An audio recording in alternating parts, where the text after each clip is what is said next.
Good morning, ladies and gentlemen, and welcome to Rice University's Baker Institute,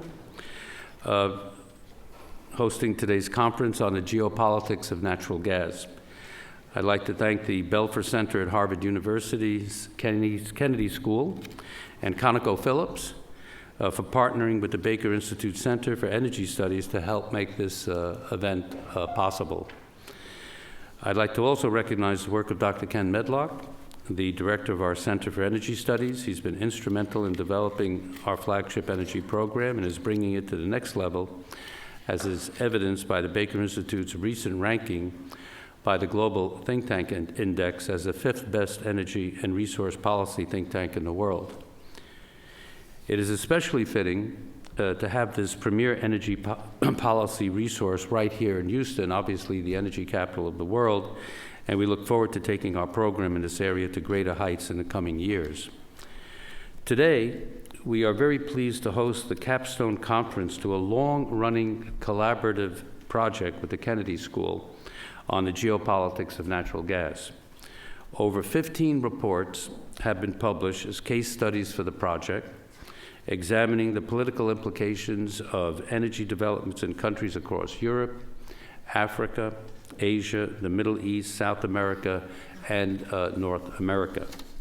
This is a very timely set of studies as the success of shale gas and shale oil in the United States changes the geopolitical calculus abroad and interacts with major political developments, especially in the important Middle East region, which will be the subject of my remarks later today.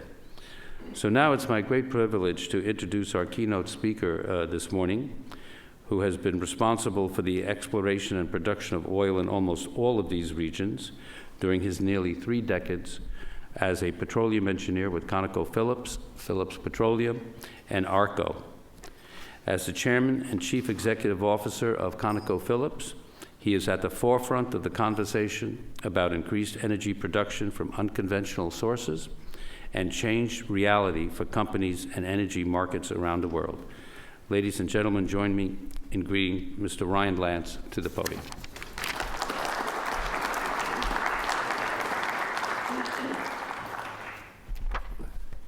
Thank you, Ambassador Dirigian. I appreciate it. It's great to be here.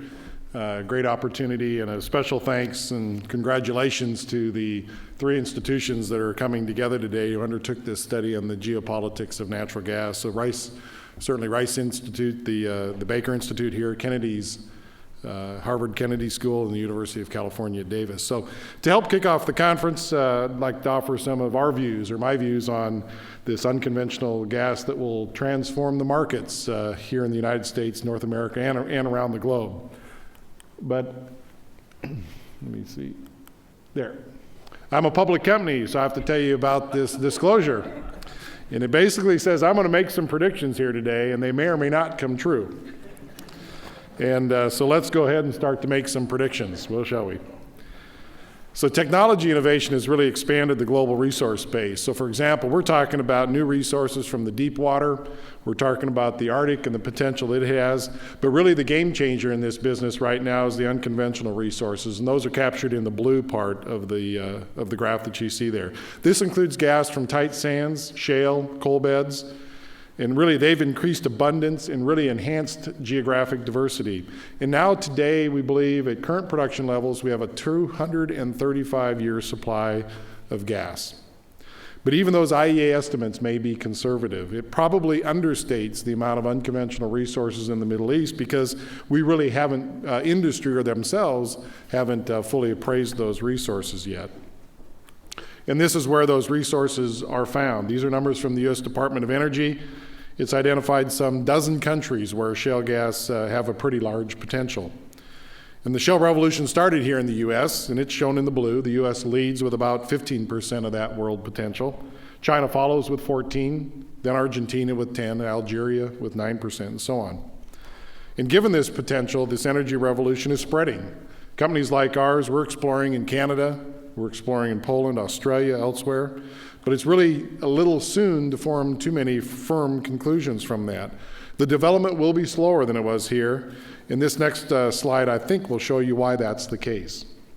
So we have a number of inherent advantages here in the U.S. Hundreds of thousands of miles of pipelines to provide market access, millions of miles of local distribution into just about every city and neighborhood in the United States, privately owned mineral rights, a large, modern, safe, efficient drilling rig fleet in the U.S., skilled energy workforce, support infrastructure, energy, roads, and access, and really a well-established and predictable fiscal and regulatory system.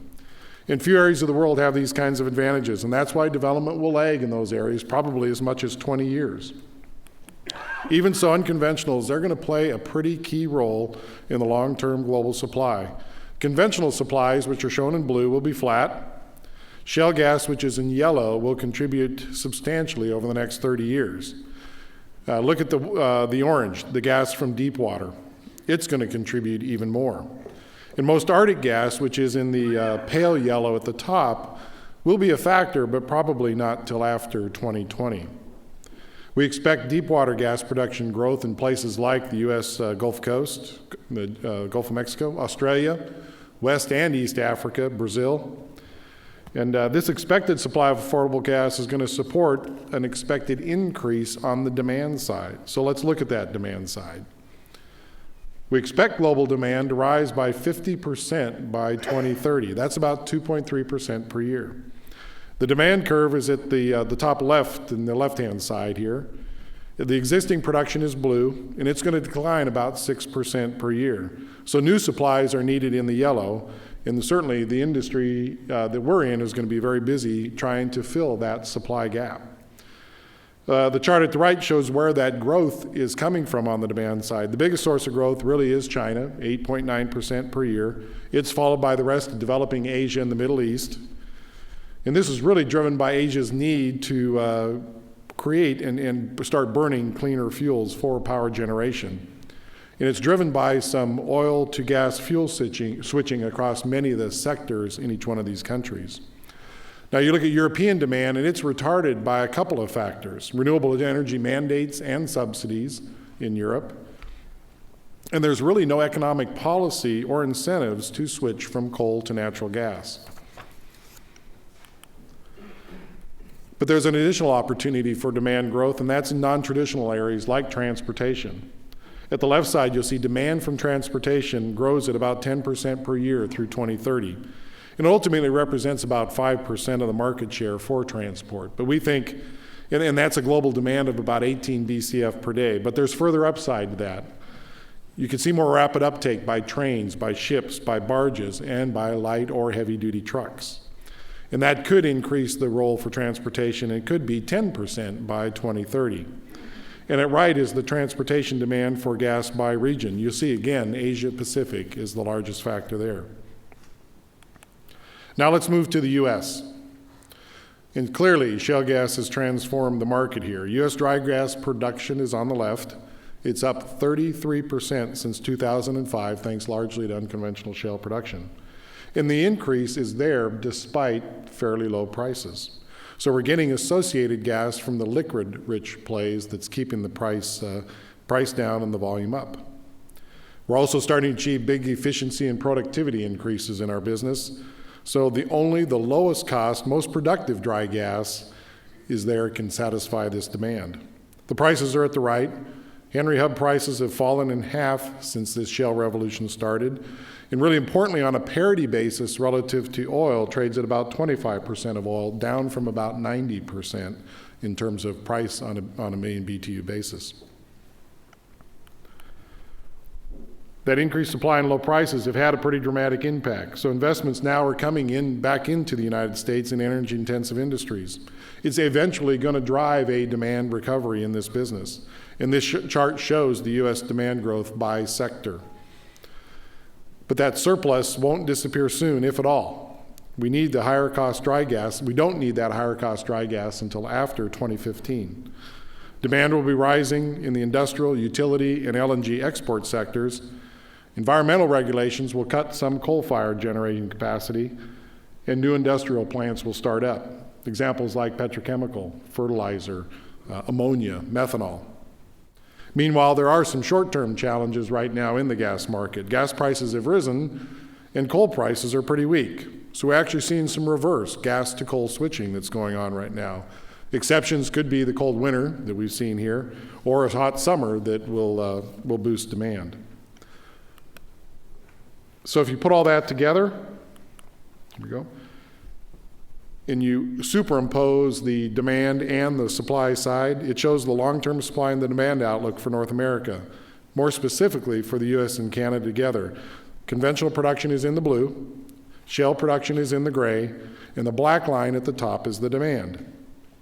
So looking forward, by 2016, North America will likely be a net gas exporter.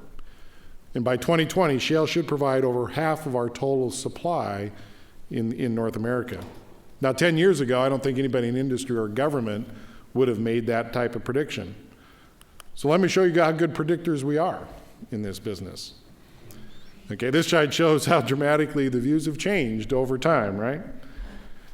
And this is maybe some indicator of our ability to forecast our future even as well. So this is DOE forecast of expected LNG imports. Each curve is a forecast that was made in successive years. So 2005 forecast is at the top in red.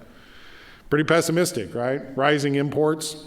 Then came the shale revolution. 2007, we had fewer imports predicted. Then each following forecast was more and more positive. So all the way down to the bottom, 2014, that's in green. And it projects no imports at all by 2016. In fact, exports would begin and grow. And they reach 7 to 8 BCF a day by 2025. You know, if you look at the exports on top of the rising demand, you know, it appears sustainable from a pricing standpoint. So studies indicate with those exports of 7 to 8 BCF a day, little impact on U.S. prices, and here's why. The reason is abundant and relatively low cost to supply gas. And this chart shows the full break-even costs in 2020 for various North American shale gas plays around the country. Nearly all of them can be brought to market for under $5 a million BTU.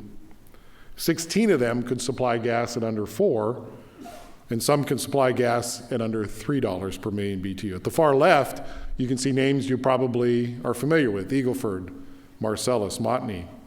So the U.S. appears capable of accommodating both domestic demand and exports. So that abundance of supply in North America leads to this next chart, which is the historical prices. It explains why Asia and Europe want North American LNG exports. You look at the price it compares: U.S., Europe, or U.K., and Japan. U.S. is at the bottom of blue, and it's substantially lower. In most other countries, gas is indexed to oil, so oil prices are far higher on a BTU basis, so the gas trades at a much higher cost. The lower U.S. prices that you see at the bottom will provide an economic advantage. Certainly, U.S. industry and consumers will pay less than half of what Europeans are paying for gas, and only a quarter of what Asians are paying for gas. And the U.S. is likely to keep this advantage because the price of exported U.S. LNG needs to include the price of gas for the market, plus the cost of liquefaction and the shipping cost to get it to various parts around the world. And as a result of that abundance of gas and the need to export given the supply-demand profile, you see a lot, around 40 terminals are now proposed. These are multi-billion-dollar projects that are proposed in the U.S. and Canada to export gas in the form of LNG. Only one has FERC and DOE approval for a non-FTA export. So instead, the DOE approves the export and FERC approves the facilities. And 5 others today have DOE approval, again for non-FTA countries, but are waiting FERC approval. But many of these terminals won't be built. Their total capacity, if you add them all up, is 54 BCF per day. Remember, we showed earlier that the capacity may be about 7 to 8 BCF a day, given the supply-demand fundamentals in North America. Global demand will grow only about 30 BCF a day by 2025, if you look at the whole globe. So in the US and Canada, you got to imagine, are unlikely to get more than about 40% of that market. But North American projects do have a key advantage. They've got a high degree of executability of these mega projects when you can build them on places like the US Gulf Coast. So supply and demand are really going to determine how many of these proposed projects come to reality. Competitiveness is going to be essential. And this slide compares the cost of supply for LNG projects in various regions. North American projects face tough competition. There's no such thing as a low-cost greenfield LNG project. It takes a lot to develop it, to liquefy it, and then to transport that gas to market. $12 a million BTU for greenfield project in many areas is required. And this is excluding issues around the hyperinflation that we see in our industry today.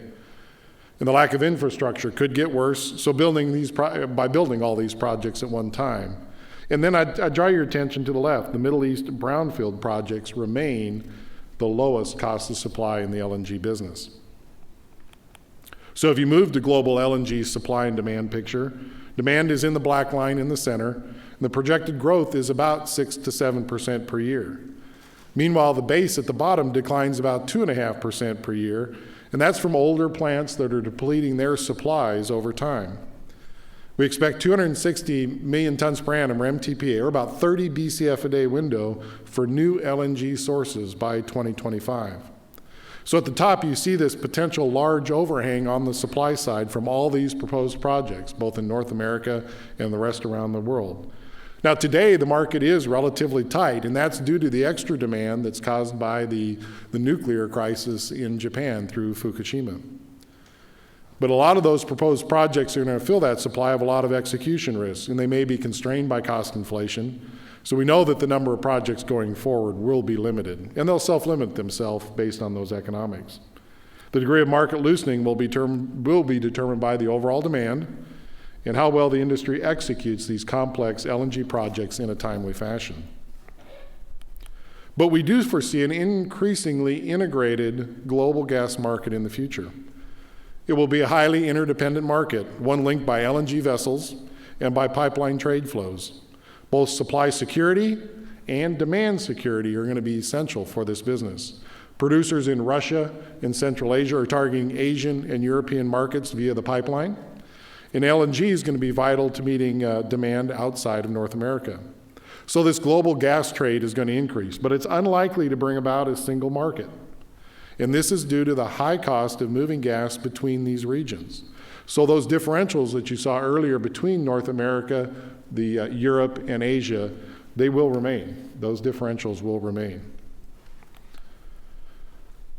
So if we move now to think a little bit about the enormous benefits of this resource revolution, what it's brought to the U.S., and really can potentially do this globally, albeit a little bit slower.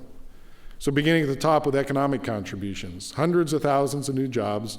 Oil and gas, I think, today supports about 9.8 million U.S. jobs. Huge energy savings for the consumers, competitive advantages for energy-intensive industries, billions of dollars of government revenue through taxes, royalties, lease bonuses. It left the energy security benefits, which you can't forget about, new and unexpected supply sufficiency, an improved import situation and a trade balance for the United States, and greater risk diversification through supply diversity. And then finally, right, the environmental benefits. They come from fuel switching to gas, certainly reduce air emissions, lower water use, land improvements. And really these benefits include addressing some of the climate change issues that we have in the world today. At right is the U.S. CO2 emissions from electricity generated by burning fossil fuels. It's down 14% since 2007. And on the left, you see that this achievement wasn't just due to a weak economy requiring less electricity. Power generation over this time frame is only down about 3% for this same period. So this was accomplished without any federal carbon policy. Gas prices are affordable. Once it became economic for utilities to switch from coal to gas, that's what they did. And that's what this drove. So back to that original question. Will unconventional gas transform the energy markets? I think it's clear it's already transformed the markets in the U.S. And it remains to be seen how much and how soon that's going to happen internationally. Greater supply competition among new sources is likely, but it may not be truly transformational. And that's due to that high cost of supply, both for greenfield LNG projects and for pipelines. But we do expect rising demand to produce substantial economic and environmental benefits. But the right trade policies are certainly needed for the U.S. and the world to really reap these benefits. So let me stop there, and I'd be happy during the remaining time that we have available to hear your thoughts and answer any questions that you might have about some of the predictions that you saw here today and our views on this global gas market and the transformation that's occurring in North America.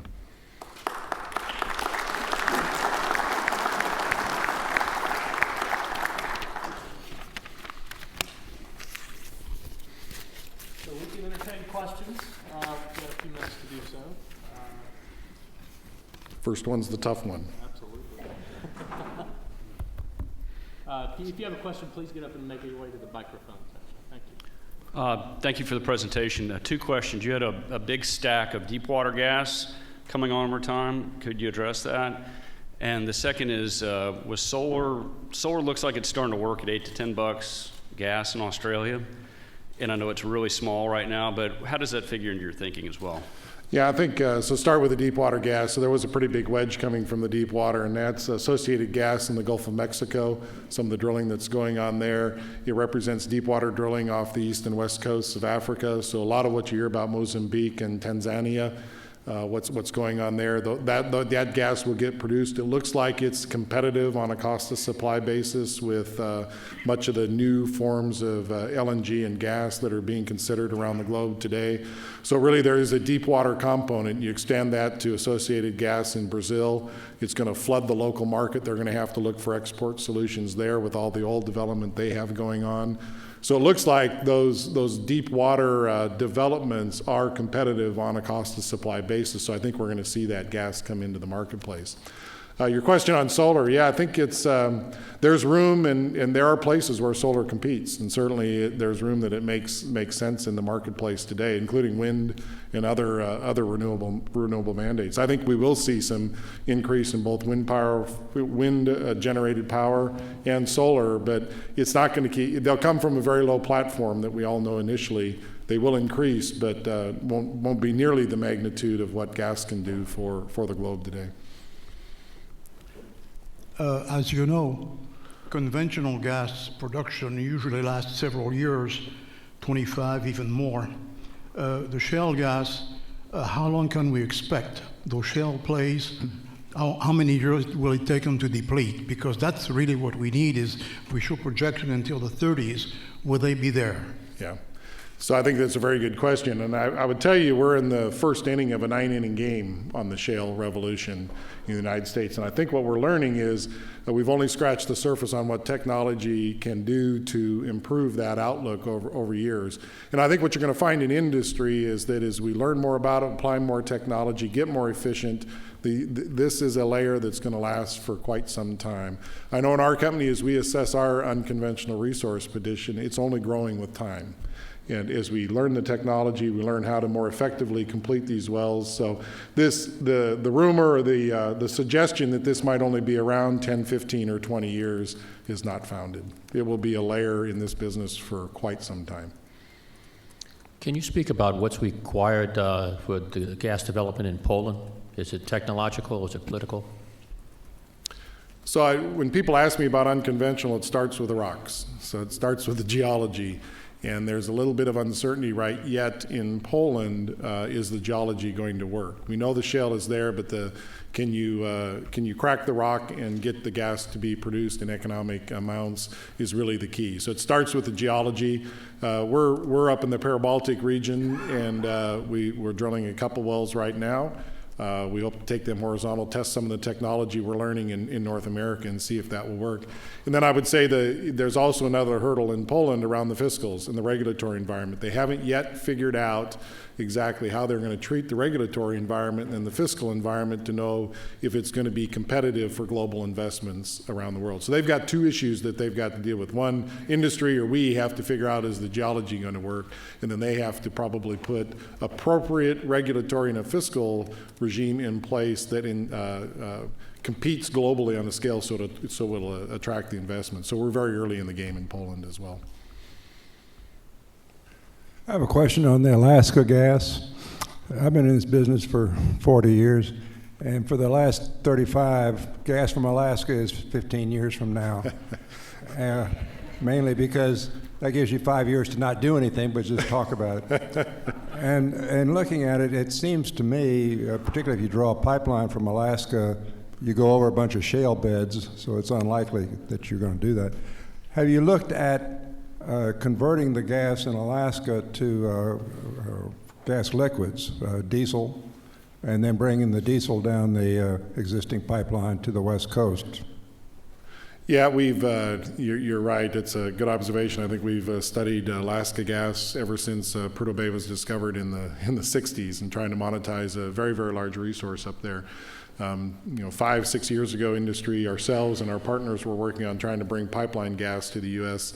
That was about the time the shale revolution hit, and of course the prices won't support all the capital investment required to bring that gas via pipeline. The producers in the state of Alaska now have agreed through an HOA, a heads of agreement, to study LNG, liquefying that gas and taking it to global markets. And on a cost of supply basis, it looks reasonably competitive with some of the other costs of supply around the world. We have looked at GTL, and unfortunately building a large plant on the North Slope to convert gas into a liquid and then pushing that down taps doesn't look to be a competitive alternative where the technology is today, at least very, very expensive and a very high cost of supply. So right now the focus is on, can you liquefy that gas, ship it out of South Central Alaska to the global markets. What are the greatest regulatory risks that you might see in the U.S. that could adversely impact the scenario? I think where the conversations ultimately end up on the climate, and what kind of federal policies or do we put in place that address some of that, and then certainly on a regional basis some of the water issues. I think industry's made a lot of strides in trying to clean up water, reuse water in the fracking process, but again, I remind people that it's a very small volume relative to the water usage that we have from farming and some other activities, but we're a part of that equation. So we have to address that. I think what I tell the regulators, do you want this thing to go slower or faster, or about the same pace? And if we put in a lot of federal regulation and oversight, we're probably going to slow things down. Is that what we really want? When the states are doing a more than adequate job, they understand the local conditions. They understand the water, they understand the geology, they understand the air, they understand the issues that we have. So we believe the states are well positioned and really have done a very effective job of managing and regulating the business in their locale. Yeah, Please. You talk about the Sabine Pass is being the first place that is going to export gas probably in a year or so. Can you talk about how the permitting process for the other locations will be, and how much the permit will be based on regulation, and how much is related to politics, and kind of a timeline for that? Yeah, it's a really good question. I think we've made it through, 6 or 7 projects so far. I think the next one's up in the queue for the DOE, or those projects at Cove Point are up in Oregon. So the question, will they continue? My only insights into it is what the Secretary Meneza said, is that we're going to continue to go down the list and look at each one on its own merits. Now we believe that the market will self-limit itself, because the economics won't be there to support 40 some export terminals and 50 some BCF a day of production. So I do think they'll continue to go through it. I think the practical answer is not all of them will get built, because they won't be able to secure 20-year contracts with buyers that will underpin the economics to support the building of those plants. So I think it'll self-limit itself in the business. Given recent developments in Mexico, how might developments there in both deep water, conventional and unconventional, affect the outcome? Well, I think the positive news we're hearing out of Mexico is going to help the supply in North America, certainly between U.S., Mexico, and Canada. I think the real question for Mexico again is a bit to the Poland question, which is where do their fiscal policies and regulatory policies end up? Because that's going to dictate how much capital gets attracted to those opportunities. Because whether they like it or not, they're competing against unconventional production in North America, both in the U.S. and Canada. So to attract that investment, to get IOCs, to get others to come do that, it's going to have to compete on a global scale. And are they going to put those systems in place that make it competitive globally? But it's only going to help over the long term, help the North American situation in terms balances of supply and demand. I guess from import to export, I guess on the LNG is pretty, it's cost a lot of investment going the other way. But the question I have is what's going on in Japan as far as the nuclear goes? Where do you figure the nuclear will go in this, especially in Japan where Asia might back away from nuclear plants? And how does it impact the gas market? Yeah, so it's a huge impact to the gas market if, in fact, they don't restart many of the nuclear plants today. I don't believe, I was just in Japan a couple of weeks ago, and I still don't believe there's any nuclear plants that are up and running. They had one about a year ago, and they shut it down, and now have none. What I believe is they've done a remarkable job on the energy efficiency side and cutting their demand down, but they're also paying very, very high spot prices for gas right now. So I don't think that's sustainable over the long term. So our own belief is that once they get comfortable with the regulations, some of that nuclear power has to come back to really help the economy. And I think that's what Abe has said. He's supportive of that. Certainly the current mayor of Tokyo and the people in the middle of that are trying to demonstrate to the public that it's safe to bring them back on. I think it's important for the country, but I do believe that what I read and what I hear is that they'll restart some of those plants. Yes, ma'am. How important is the liquids component, NGLs, associated with gas production, especially in areas in which gas prices are not indexed on a BTU basis to oil? Well, it's very important. A lot of times the liquid content associated with the production will carry the economics of the well to where you can almost give the gas away and still make a competitive and a decent rate of return. And that's why today we're seeing growing gas production in a world that was $2 and $3 a million BTU gas prices, because the NGLs, the condensate, and the liquids that are associated with the unconventional production is remarkable. Yes, given your caution and forward-looking statements, if we've got 80 or 90% of the rigs in North America drilling mudstone and shale plays, when are we going to come up with a better term than unconventional? At the same time, we come up with a better term for fracking. Too many consonants. Could you comment on the pushback on the LNG export by the users, Dow, for example? I think, I read it. You hear a lot about what some of the petrochemical plants are saying, and they're obviously worried about their security of supply and being competitive and remaining cost competitive globally. What I would say is I would show them that cost to supply curve that I showed up there for all the different basins in the U.S. and just show, at $5 a million BTU, it's a very, very flat cost to supply curve in the U.S. today.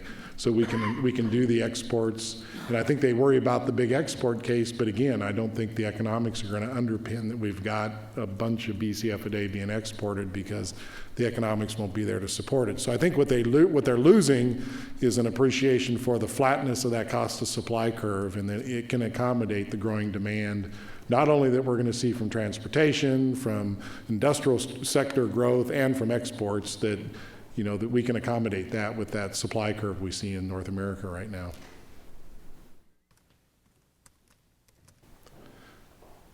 I actually have a question. Is that allowed?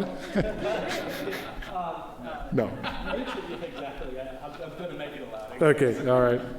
You mentioned in your slides that what's happening will actually pressure pricing paradigms and trade relationships and stuff like that. So I wonder if you could just comment a little bit about what you're seeing in the marketplace with regard to oil indexation. Yeah, on the gas side, so I know there's a big movement afoot to get off the oil indexation. Clearly by Asia, you see some of that happening in China. Certainly the Japanese have talked about this in developing a global spot market that was not indexed to oil. And they've been talking about, the Koreans have been talking about this for quite some time. My message to them is it almost doesn't matter how you index it. Because the reality is, to get landed gas in China, in the Far East, and do that from North America where the supply is, they're going to be paying, $13, $14 a million BTU. And that's what it's going to take to generate a reasonable rate of return for investors like ourselves and others to commit the infrastructure to move the gas to those locations. So I think at the end of the day, you can index to just about anything to drive that. I think people look to index things to the most liquid markets that are out there, and oil is the most liquid market. So you can attach yourself to that. So I think there's two messages there. You can index to anything, but the reality is if you think indexing is going to get you $5 gas landed in Asia, that's not going to happen because the economics just don't support that. And until there, China is able to realize a revolution. You saw the chart, they've got a lot of unconventional opportunity in the country, but until they can realize that and make that a large part of their supply base, then they're still going to have to pay these kinds of prices to get gas landed in the country. Thank Good. you very much. Ken, thank you.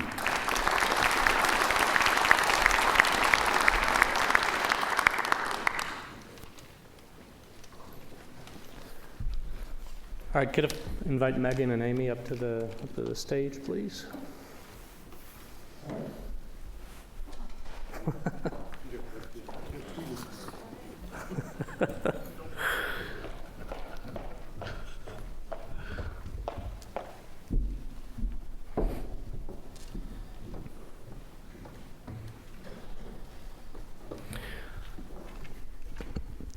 Well, Ryan's talk actually set the stage very well for what we're going to be discussing. The focus of this panel discussion is really on the initial findings that we're seeing out of the modeling work that we've been doing. Now, this study, when it was launched, was conceived to, in effect, revisit an issue that Rice had visited with Stanford several years prior. In fact, we were looking at a similarly sort of titled study, the Geopolitics of Gas. But this study, when it was rolled out in 2006, really didn't pay much heed to what was happening on the shale front, so on the unconventional front. And so we decided to, with Harvard, launch another sort of look at this, sort of revisit the issue. Because certainly a lot of things have changed, and by most accounts, when you look at global natural gas markets, you're talking about a market that is in incredible transition over the last decade and likely will continue to be so. And so I'm joined up here to discuss this by the co-directors of the study. I'll go ahead and make a very brief introduction of everyone up here, and you guys can read the bios, so I'll from there just dive into the material. I'm the James A. Baker III and Susan G. Baker Fellow in Energy and Resource Economics here at the Baker Institute and Senior Director of the Center for Energy Studies. Immediately to my left is Meghan O'Sullivan. She's the Jean Kirkpatrick Professor of the Practice of International Affairs and the Director of the Geopolitics of Energy Project at the Kennedy School of Government at Harvard. And then immediately to her left is Amy Jaffe. She's the Executive Director of Energy and Sustainability at the University of California, Davis. So the way this flow will work is I'm going to talk a little bit about the not only why we launched into this, as I've sort of already sort of begun, but about the status quo case, and I'll come back to that in just a second. But importantly, we've sort of altered the way we kind of construct our case that we compare everything to. And the reason we did that is because in a lot of ways, when you think about a status quo case or a reference case, it's important to try to view the world as it exists today, right? Not as you think it might actually exist, and then look at changes relative to that. So what you'll see in unfolding the status quo case is basically a construction of the world as if things just sort of proceed as they are. And then we dove into some scenarios, and ultimately the point of the scenarios is to try to understand, why the world or how the world might look differently if certain things come to pass. Now, the scenarios we chose to run were really informed by multiple workshops both here and at Harvard, as well as 15 different case studies, which you'll hear more about as the day progresses. So there's been a tremendous amount of work that has gone into development of these particular scenarios that has leveraged heavily the tremendous amount of work that went into the case studies. The case studies, as I mentioned, you'll hear more about later today in the panels that we'll see in the afternoon in particular. But what we did is we commissioned country experts, subject matter experts on natural gas within particular regions or countries around the world to address the issues that they see within their countries. And this was very informative because, a lot of ways, if you sit in North America, you understand the North American gas market, but you maybe don't have the same sort of intimate knowledge of what's going on in Russia or what's going on in Algeria or in Europe. And so bringing this sort of base of knowledge together and enabled us to actually do, I think, a lot more than we otherwise would have been able to do. Okay, so, just to drive. As I mentioned, we visited this issue in a study released in 2006, but much has changed. And so to understand that, it's sort of pictures tell 1,000 words. It's useful to sort of set the stage this way. So if you rewind to 2003, so just over 10 years ago, you look at the world and you can begin to understand why, as I explain this, everybody was sort of looking to North America to become a major sink for global natural gas supplies. So in other words, lots of LNG infrastructure was being considered and actually being developed to move liquefied natural gas to our shores. What you see in this picture is a composite of photographs from clear night, satellite photographs from clear nights around the world. It's a classic Earth at night picture, right? So you can see where all the little white dots are. Those are the lights, so where the lights are on. This is really important from an energy standpoint because what that tells us is where we're consuming energy. So there's a lot of information in this Earth at night picture. You can see, the entire eastern half of the United States very well lit, Western Europe. You can see Japan, South Korea, and that's always a fun one to point out, and I do this every time I show this picture, but South Korea is not an island, but at night it certainly looks like one, and that really just speaks volumes to the importance that political relationships play in access to energy. But the other thing that's superimposed on this picture are blobs of color, courtesy of the USGS. Now, these blobs of color represent conventional natural gas resources. The brighter the color, so the more red the color, the more intensely endowed the region is with conventional gas resource. Now, the thing that should jump off the page at you immediately is that the brightest red spots, the biggest, brightest red spots, are nowhere near where the lights are on. And so you've got to immediately figure out how do you connect those up. Right? And so this is where geopolitics and economics and all of the things we like to talk about really come to bear full force. And so what you can see when you look at this picture going back to 2003, there's no red in North America at all. Right? And when you look around the world, you can begin to understand why there were projects that were being developed in a vertically integrated manner to move liquefied natural gas to the east and Gulf Coast of the United States, coming from places like the Stockman development in Russia, so sort of Arctic Russia, in Norway, in the Middle East, West Africa. So all of these things were really pointed at delivering gas to the United States. Then shale happened, right? And it's sort of funny to do it in this sort of chronology, but the investment was really being made to move LNG to the United States. But at the same time, there was a group of smaller, what we call independent producers that were starting to look at opportunities in North America, largely because, believe it or not, between 2003 and 2006, on an average annual basis, the price in the United States for natural gas was higher than anywhere else in the world. And so what do you want to typically do when you trade is you want to trade to the highest point, highest price point. So that's exactly what was happening. But high prices also beget other margins of response. And one of those was, let's see if we can make shale work. And so what you actually saw happening initially in the Barnett Shale is small independent producer Mitchell Energy went up and actually tried some things in the Barnett Shale. Nobody was calling it the Barnett Shale at that point. Everybody was calling it the Fort Worth Basin. But it had very small resource assessments associated with it. Well, those activities turned out to bear fruit. And lo and behold, we end up in a very, very different sort of reality than the one we anticipated would come to pass. We quickly realized, however, that shale was not unique to the United States and Canada, right? It's everywhere. It's effectively a source rock. So when we're looking around the world where you see conventional gas production, and this is the interesting thing about this picture, and Ryan actually spoke to this during his talk, When we look at the assessments that have been done, they really don't speak to the potential volumes that exist in places like Russia and the Middle East, where we know there's tremendous conventional gas resources. So it's highly likely that even this very large assessment understates the ultimate quantity of the resource that's in place. So the issues from that point forward, once you begin to realize that geologically there's this abundance of natural gas, it really becomes an issue of how do we make it technically and commercially recoverable, and that comes to bear really in a major way with above ground issues. Right? How do you make sure some of the things that you pointed out in the slides as well, there's a well-developed service infrastructure in place that you can actually facilitate development of resources around the world. And, most of the rigs that are active globally are active in North America, and so, that really tells you that there's an infant industry problem almost when you start talking about shale development in China or shale development in Eastern Europe. So these sorts of things have to be overcome. And that doesn't even take into account all the regulatory and institutional features that also have to be addressed before we see profitable development opportunities. But suffice it to say, shale resources are everywhere.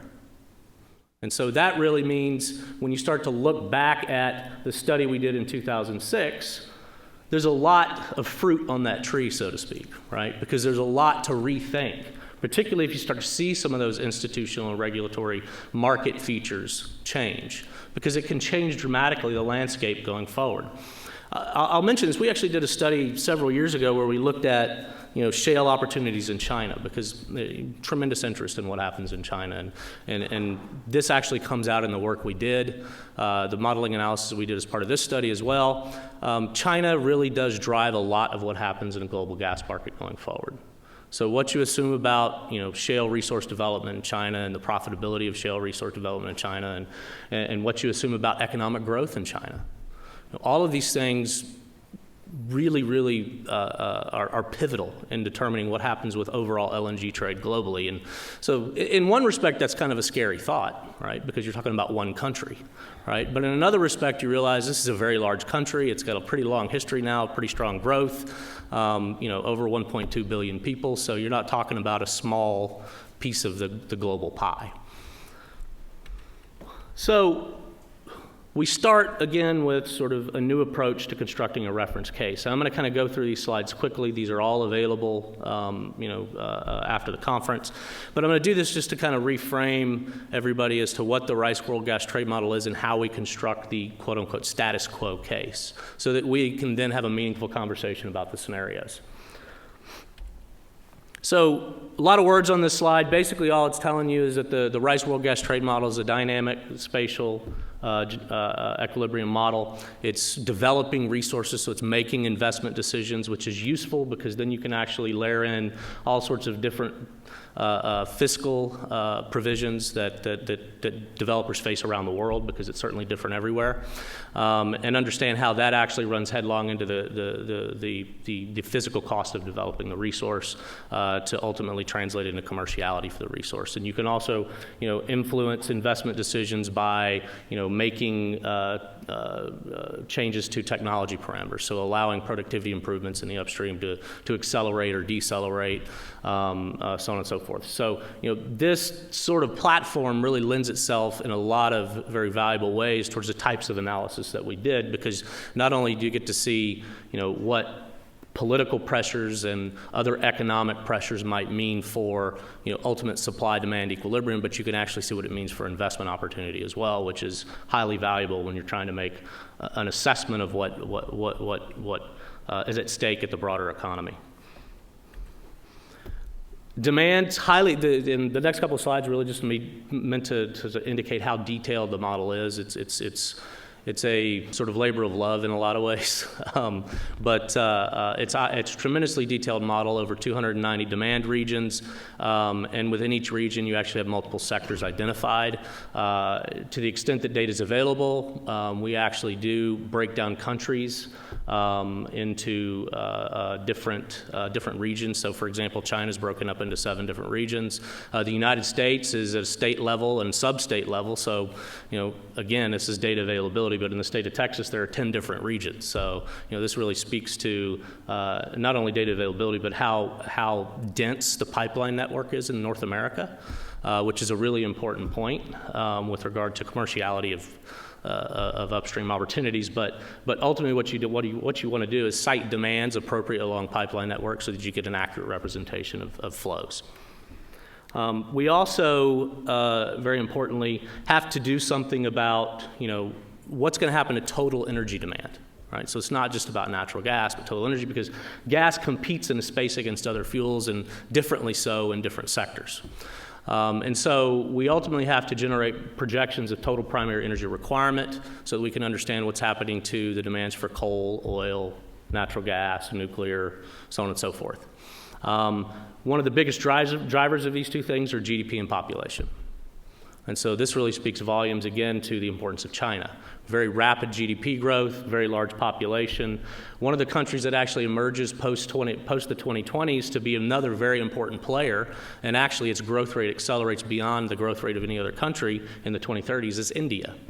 And interestingly enough, I always thought, well, the model keeps saying this, and sometimes I wonder if maybe this isn't a product of the the assumptions and the modeling platform. But indeed, yesterday evening, Fatih Birol from the IEA was here, and he was talking about the IEA's projections. And interestingly enough, they have very similar type of conclusions in their output. So I found that in some ways comforting, but in a lot of ways I also know it's dangerous to be in the consensus sometimes. So we'll see where it takes us. But the point is, India is a very large country, massive population. It's sort of moving into a realm economically where you could begin to see development growth rates really accelerate. So what all this translates into, and this is just a summary of global, just so you know where everything that we're going to talk about going forward is couched, right? What this translates into is a total primary energy requirement that grows pretty dramatically through over the next 3 decades. And you actually see natural gas, which is the big chunk in the red there in the middle, and this is global, right? So this is just an aggregation of every country in the world. We do this on a country-by-country basis. But what you see is natural gas is actually the fastest growing of the fossil fuels. And so this is really important because then you start to realize, because natural gas is growing so strongly, well, certainly they're going to be, we're going to have to be able to identify new supply opportunities. We're going to have to be able to identify not only new supply opportunities, but ones that actually can be commercially developed in a technically feasible way, an environmentally responsible way, that don't run headlong into political and geopolitical stresses. Because ultimately what that'll do is shift the fuel share at the end of the day. So this is the point from which we launch. On the supply side, again, lots and lots of detail, over 140 different supply regions, different types of resources. The resources are actually tiered as well. A very important point, and this is, I'm showing this slide specifically because it turned out when we were doing the modeling work, we realized that this particular assumption is crucial when you start to think about projecting long-term market outcomes. What will the cost environment look like? And so what you see here is the cost to drill and complete a well. It's an index in the blue, going from 2013 all the way back to 1960. That's a pretty long history, right? You can see that if you just focus on the blue, this thing's all over the place, right? The other thing that you notice is that around 2004, 2005, 2006, it skyrockets, right? And this is fodder for a massive amount of conversation, and it's probably a subject for another lecture. But it's something that you have to sort of internalize when you begin to think about, well, what's the cost environment going to be going forward? One of the things you notice also, if you focus on the red line, and this is the price of oil index so that 2010 is equal to 100, so you can get everything on the same scale, is that the oil price and the cost to drill and complete wells typically tend to move together. And so what that means is when we started constructing scenarios, when we started looking at price environments, right? So this is a pretty critical assumption. You're also making an assumption about the cost environment. So if you make, for example, we ran scenarios where we had a global economic collapse. If you do that, of course, that's going to matriculate back into all commodity markets, and you got to wonder why. Well, because demand's falling relative to available supply. Of course, that's going to create slackness in the service sector, and you're going to end up having that matriculate back into costs as well. But you have to make an assumption about what that means if it's a long-term sort of slowdown for the price of oil and ultimately the cost environment. And so that will then influence the cost of drilling and completing wells, and ultimately, since we're modeling investment opportunities, that's important to be able to deal with. By the same token, if you have a situation where you have very robust economic growth, then you might actually see upward pressure on the price of oil, and that will actually tend to generate some lift in the cost environment. So you've got to be able to account for all these things. Shale Plays, very highly detailed representation of shale in the model. Again, this is tiered. This is just a representation of what we would typically call the P50 EUR, estimated ultimate recovery from different shales. You can see there's a wide variety of performance that's expected around the world. The stuff in red is all the stuff in the United States. We have pretty good data on most of those. The stuff in blue, we don't have very good data on. So what we ultimately had to do is relate geologic characteristics of those basins and those shales to geologic characteristics of known shale plays. And we do this econometrically so that we can actually project what EURs might look like. Of course, there are uncertainties around these, right? Which ultimately allows you to build probability distributions around these means and construct tiers. And so that's ultimately what we do. And so all of this is in the model. Of course, and I'd be remiss if I didn't mention this, particularly given one of the questions that was asked, no shale is the same, and no well in a shale is the same. We've actually been involved in some work here at the Baker Institute with the University of Texas Bureau of Economic Geology, looking at well characterization for shales around North America. The first focus of the study was gas-bearing shales, and we focused initially on the Barnett because there's a tremendous amount of data available. You can get monthly well file data from the Texas state regulatory agencies. Fortunately, it's digitized by a company called Drilling Info, so we can, sort of circumvent that part of the process. But what you can do is you can actually look at those wells and you can see how they're performing, and then you can match it up with where they're located, and you see there's a lot of heterogeneity. And you also see there's a central tendency in the distribution of performance. And so one of the things that we're able to do, and this is what helps us construct tiers ultimately, and this is why I'm mentioning this, is not only can you actually ascertain how these wells perform, how they decline, and what sort of physical flow properties you see downhole, but what that translates into is ultimately an economic viability for the play itself. And so that's how you end up costing these things, which again is very important. So you're going to have in some shale plays some very good wells. Then you're going to have in the same shale plays some very bad wells. And so that allows you to construct tiers, but it also makes you realize that not all the resource available in a particular shale play is available, in this case, at $2.65, which is where would you be if that top green line there, right? So that top green line, I sort of always joke about this, that's the one you see in investor relation reports, right? Because this is the best performing well, right? And it's the one that breaks even at a very, very low price. Of course, the bottom blue line is the one you see when you hear stuff, written, on the web or in various journals that sort of indicates, shale's a flash in the pan, right? But what we're interested in, again, ultimately when we think about long-run sustainability of the play is the red line, right? It's the central tendency of the distribution. So I'll skip that. So status quo, let's sort of dive into this. You take all this and internalize it into the model, you run the model, and you end up with a bunch of projections by country. What we do here is just sort of collapse those into super regions so you can actually see the colors and understand what's happening regionally, broadly. You can see here Asia is really the Asian demand for natural gas is really what sets the trend globally. There is demand growth in North America, and there's demand growth in other regions. The Middle East is actually the second fastest growing demand region in the model, in our projections, followed by Africa. But Asia, largely driven by China, and then later in the time horizon, India, is by far the strongest growing region. And so this really speaks volumes about where, ultimately, after I show you supply, points of origin for trade, and this tells you where the point of destination is, largely Asia, right? But how those things might actually ultimately link up. So if I look at supply by super region, of course, the vertical height on these things is basically the same because, supply and demand have to balance in any good market. But what you see here is you don't see nearly the type of growth in the red at the bottom in Asia that you, on the supply side, that you see on the demand side. So what that tells you is they're going to increasingly be relying on imported sources of natural gas.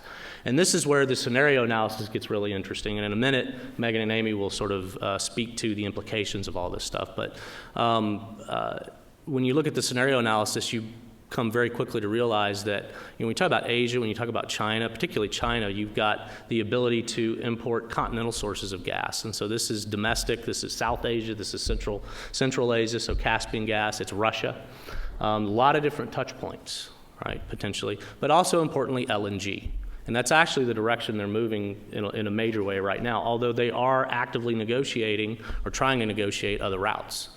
And so one of the things that comes out of the status quo case, and more generally most of the other cases too, is you actually see a real deepening of the global gas market, largely driven by what's happening in China because of the demand pull.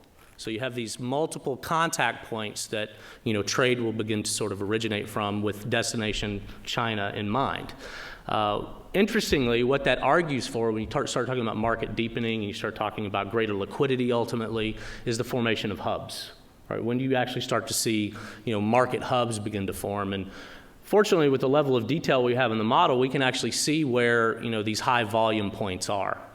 One of them, interestingly enough, is in Xi'an, which is just south of the Ordos Basin in China, because of all the contact points with different points of pipeline interconnects, and ultimately, by extension to Shanghai, LNG.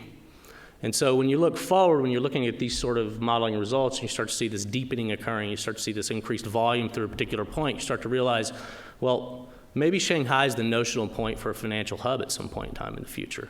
And if that actually happens, it's going to speak volumes about the question I asked Ryan about, which was oil indexation, right? And I happen to agree with that point. You know, oil indexation is really a product of lack of liquidity for gas. But once gas market liquidity grows, and some work actually done by one of our colleagues, Peter Hartley, indicates this as well in a theoretical approach, right? Once gas market liquidity grows, the desirability of those other commodity index contracts becomes less and less. So it's one of those things to watch. Now, if you get a financial or notional hub at Shanghai, there still has to be some way to provide hub services, which ultimately ties you back to Xi'an, and that's why I mentioned that, because it has access to depleted reservoirs where you could start to develop storage services and do all sorts of things that are, you know, traditional in the North American market around hubs. So one to watch. Global shale production grows dramatically. Through the mid-2020s, most of the growth is really contained in North America. And so what you see in the block of blues there is the United States, you see Canada and Mexico, right?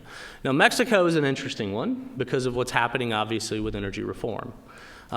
We've had a couple of conferences on this here already, and you'll hear more about Mexico from Isidro Morales later today, but the state of those reforms and what actually might come to pass in the secondary laws, and then how you deal with things related to security, border security, and moving crews around south of the border will ultimately be very, very important in determining what happens in Mexico. So in some ways, what this means is take this with a grain of salt, but in other ways, it also tells you that it could be larger than what you're seeing here. Okay. It really depends on what happens with regard to those different aspects. Now, the one at the bottom, the red, this is a really important one. This is China. So what you're actually seeing is shale production in China growing dramatically after about the mid-2020s. Again, remember, we're talking about demand pull, ultimately. So one of the things that really this particular block of color is very sensitive to is what is demand pull in China, right? Because ultimately what's driving this is how strong domestic demand is, because ultimately what this has to compete with are imported sources of supply, and it was, as was indicated earlier, you're talking about prices in the $10 to $12 range at least, right? And so there's a lot of shale available at those prices. It's just a matter of whether or not other issues can be resolved to make sure that they come to bear. Where is LNG going? Well, this slide actually indicates it, and I'll just draw out basically a couple of very, very important points here. China is the block in red at the bottom. You can see that it very quickly, by the mid-2020s, becomes the largest LNG importer in the world, but then stabilizes. So why does it stabilize? Well, because of what I just showed you. Shale gas production begins to grow in China. That's the biggest driver, actually, of why it stabilizes. And then just above that, in sort of the brownish red color, is India. You can see it growing once you get out into the 2030s, and this is what I was speaking about earlier. And so its demand pull in global markets will, again, be equally as transformative as what China is doing right now to global markets once we sort of get into that situation down the road. The next one up in the sort of pinkish color, that's Japan. That should be no big surprise. You actually see LNG demand in Japan fall in the status quo, because what we allow is for the nuclear power capacity to come back online beginning in 2015, slowly by 2017. Okay. Now that, of course, is an assumption that is worthy of exploration through scenario analysis. And then just above that is the second current largest LNG importer in the world, South Korea. So you can see that in terms of the global LNG trade, it's very Asia-focused, right? So suppliers around the world really are pointing at Asia, and they're seeing it as a really important source of demand growth. Where is it coming from? So this is LNG exports by country. The yellow there at the top is Qatar. That should be no big surprise. The largest current LNG exporter in the world. An assumption, and this is a critical assumption we make going forward, is we do not allow Qatar to expand. Okay? And this is reflective of the current moratorium on development in the North Field. Okay? It's also reflective of conversations we had with them in a study we recently did with Qatar Petroleum. But the point is there's no expansion from Qatar. So what this means is that any demand growth for LNG has to be met by other sources which arguably are higher cost. And so this pushes you down, if you sort of slide down the scale to the bottom, to Australia, of course, where you know there's a lot of capacity coming online. So that's the purple, right? You see that capacity come online, but then you actually see development slow down. And not until you get into the 2030s, when India demand pull really starts to grow, do you see Australia begin to grow again. Okay. Now the one at the top, this is the one that probably has the most interest in this audience, I would suspect. The light blue, right? That's the United States. So what you see in the status quo case of the United States are exports that grow to about 6 to 6.5 BCF a day. Okay. And interestingly enough, in the status quo case, and this is why I've reframed how we're developing a reference case, right? This sort of holds a lot of things that are current realities sort of in stasis, right? And so what that means is that if current cost structures remain the way they are, if current demand projections sort of come to pass the way most people think they will, then yes, there is a market for U.S. LNG. But what this indicates is economically it's about 6.5 BCF a day, which I find interesting because it's remarkably similar to what ConocoPhillips is actually seeing. So again, a little solace in that, but like consensus can be a dangerous place to be. But anyway, we did run some scenarios where we forced more North American LNG into the global market. And the reason we did that was because we recognized in constructing the scenario there might be a very strong impetus based on energy security concerns alone for Asian buyers to want to effectively put a large proportion of the portfolio into U.S. LNG contracts. It does some interesting things to price and price spreads, which really begs the question, why would you do this? But again, if there's an overriding energy security element, you might actually do it. Pricing. I picked 3 basic marker prices that you could see standardly quoted on a daily basis. Japan-Korea marker price, that's a JKM, that's the red at the top. The green is NBP, National Balancing Point in the UK, notional hub, and then Henry Hub, the blue. And so what you notice there is prices tend to sort of come in line to an extent. And I'm going to, in the next slide, show you what it actually means. But I want to draw your attention to the decadal averages that you see down on the bottom of the slide. What you actually see, and it's a little bit more self-evident there, is a compression of the differences in price around the world. And this is because it's due to precisely what I mentioned before, a deepening of the global gas market. With more trade, you end up arbitraging away rents that currently exist in the marketplace because of capacity constraints or constraints on the ability to trade, right? So liquidity actually affords that. Now, what does it mean for price spreads? And what I did here in this slide was actually, we decided we'd just show you what it meant, what it would mean if we said Gulf Coast versus a landed price in Asia, or Gulf Coast versus a landed price in the UK. And so the top graph is JKM minus Henry Hub in the simulations. And the dotted line, importantly, and I draw your attention to this, the dotted line that sort of runs horizontally through both of these is the cost of the trade. So if I'm looking to move gas from the Gulf Coast to a buyer in Asia, right, assuming it's indexed against JKM, right, ultimately what I see is there's a massive rent opportunity that exists right now.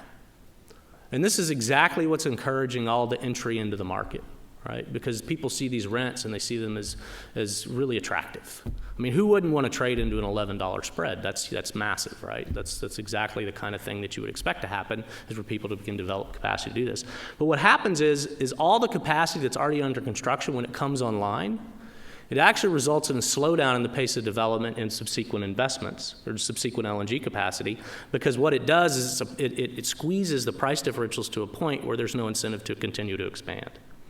And so that's what you see with that JKM minus Henry Hub dipping down close to $4. Right? So the spread dips close to $4, which is below the all-in cost to transport LNG, so that's liquefaction plus shipping. Not until about a decade after the projected time at which Sabine Pass will begin to export LNG do you see that price differential come back into line. Interestingly enough, in the model, that's exactly when you start to see growth in LNG exports again. Okay? Another really interesting point, and this is interesting, I'm going to let Meghan talk about this a little bit, but it's interesting from the standpoint of the current negotiations around free trade agreements between the European Union and the United States, right? But what you see in the second graph there is when you look at the national balancing point relative to Henry Hub, you actually see that spread compressing well below the cost of transport from the Gulf Coast to Europe. So what this is really saying is that when all this capacity comes online, the price differential between the US and Europe is really not sufficient to support a lot of trade. Just let you internalize that, and again, Megan's going to have some comments on that, I think. So, it's worth noting. When we do the scenario analysis, you do see variations in these things, and that's also another very important point. Russian exports, because inescapable conclusion when you start modeling global gas markets is you have to understand what's happening in Russia. I mean, it's massive when it comes to understanding how global markets balance, not only because of its current position in Europe, but because of its potential position in Asia. And largely, you're talking about pipeline supply deliveries. Okay? So what we actually see is a slight dip in the status quo case in Russian exports to Europe, but you see growth back to basically the status quo as you move out into the latter part of the time horizon. So what this is telling you is in the status quo, Russia, in effect, maintains its market share in Europe. Okay? In Asia, very different story. Asia is the red bar. That's deliveries by pipeline in Asia. You actually see that beginning to grow as you move to the latter part of this decade, and then it actually grows very strongly. And again, this is related to demand pull in China. So if you do something to alter the Chinese demand for foreign source gas, either by slowing the economy or changing the nature of productivity of shale in China, something like that, you actually see that this varies quite a bit. Okay. So we did a bunch of scenarios, and these are just a couple of the themes I could draw out. I could literally stand up here all day and talk to you about everything that we see in the models, but that would be, I think, a little bit counterproductive, and you'd probably all fall asleep at some point. So, but we certainly did just recently spent an entire day talking about the various scenarios, and to be honest, we didn't even get through them all. So there's a lot of material here to digest, and again, one of the things we're hoping to get from all of you is feedback. What you think about what we've done, because ultimately what we're going to do is take the feedback from this conference and take the learnings that we've gotten from the exercises, the case studies, and the modeling exercises, and we're going to generate a series of papers. And so your feedback here is actually pretty critical. So what were the scenarios, just so you can sort of understand what they are, and then we're going to sort of ask Meghan and Amy to begin to make a few comments. We did a scenario that in effect would look more like our previous reference cases. Sort of let all the contracts unwind. It's sort of like assuming the world goes through a decade post-Natural Gas Act in the United States that the United States went through in the 80s, right? So the idea is these long-term sort of bilateral relationships unwind, you move to a more liberalized market, and of course accompanying all this would be a raft of other sort of regulatory and institutional features that would have to be adopted into the marketplaces around the world. But one of the important things here is when you talk about liberalization, ultimately what you have to do is also incorporate into this a more free flow of capital. Right? So you have to remove barriers, or else unwinding contracts is meaningless unless you do that, right? So you have to remove barriers for capital movement, which basically means the cost to do business in different parts of the world ultimately will come down. And so that's one of the scenarios we did, and we found some pretty interesting stuff. Not that surprising, but pretty interesting. Then we did a scenario where we tried to look at what would happen if the Middle East became a very stable investment climate. Right? And this is an interesting one too, quite frankly, because it's sort of like you look at the resource. Think about that satellite photograph I showed earlier. You look at all the red in the Middle East, right? You're talking about a lot of natural gas resource. And you wonder, well, what happens if the Middle East starts to look more like the US and Canada? Well, it's pretty transformative. It's pretty transformative. Now, reality, it's another issue, right? But it's important to understand where we could go should certain things begin to happen. The high North America LNG export case is another one we ran, and again, I sort of motivated that already. It's more about Asian buyers and foreign buyers in general having strong demand or strong desire for LNG from the United States.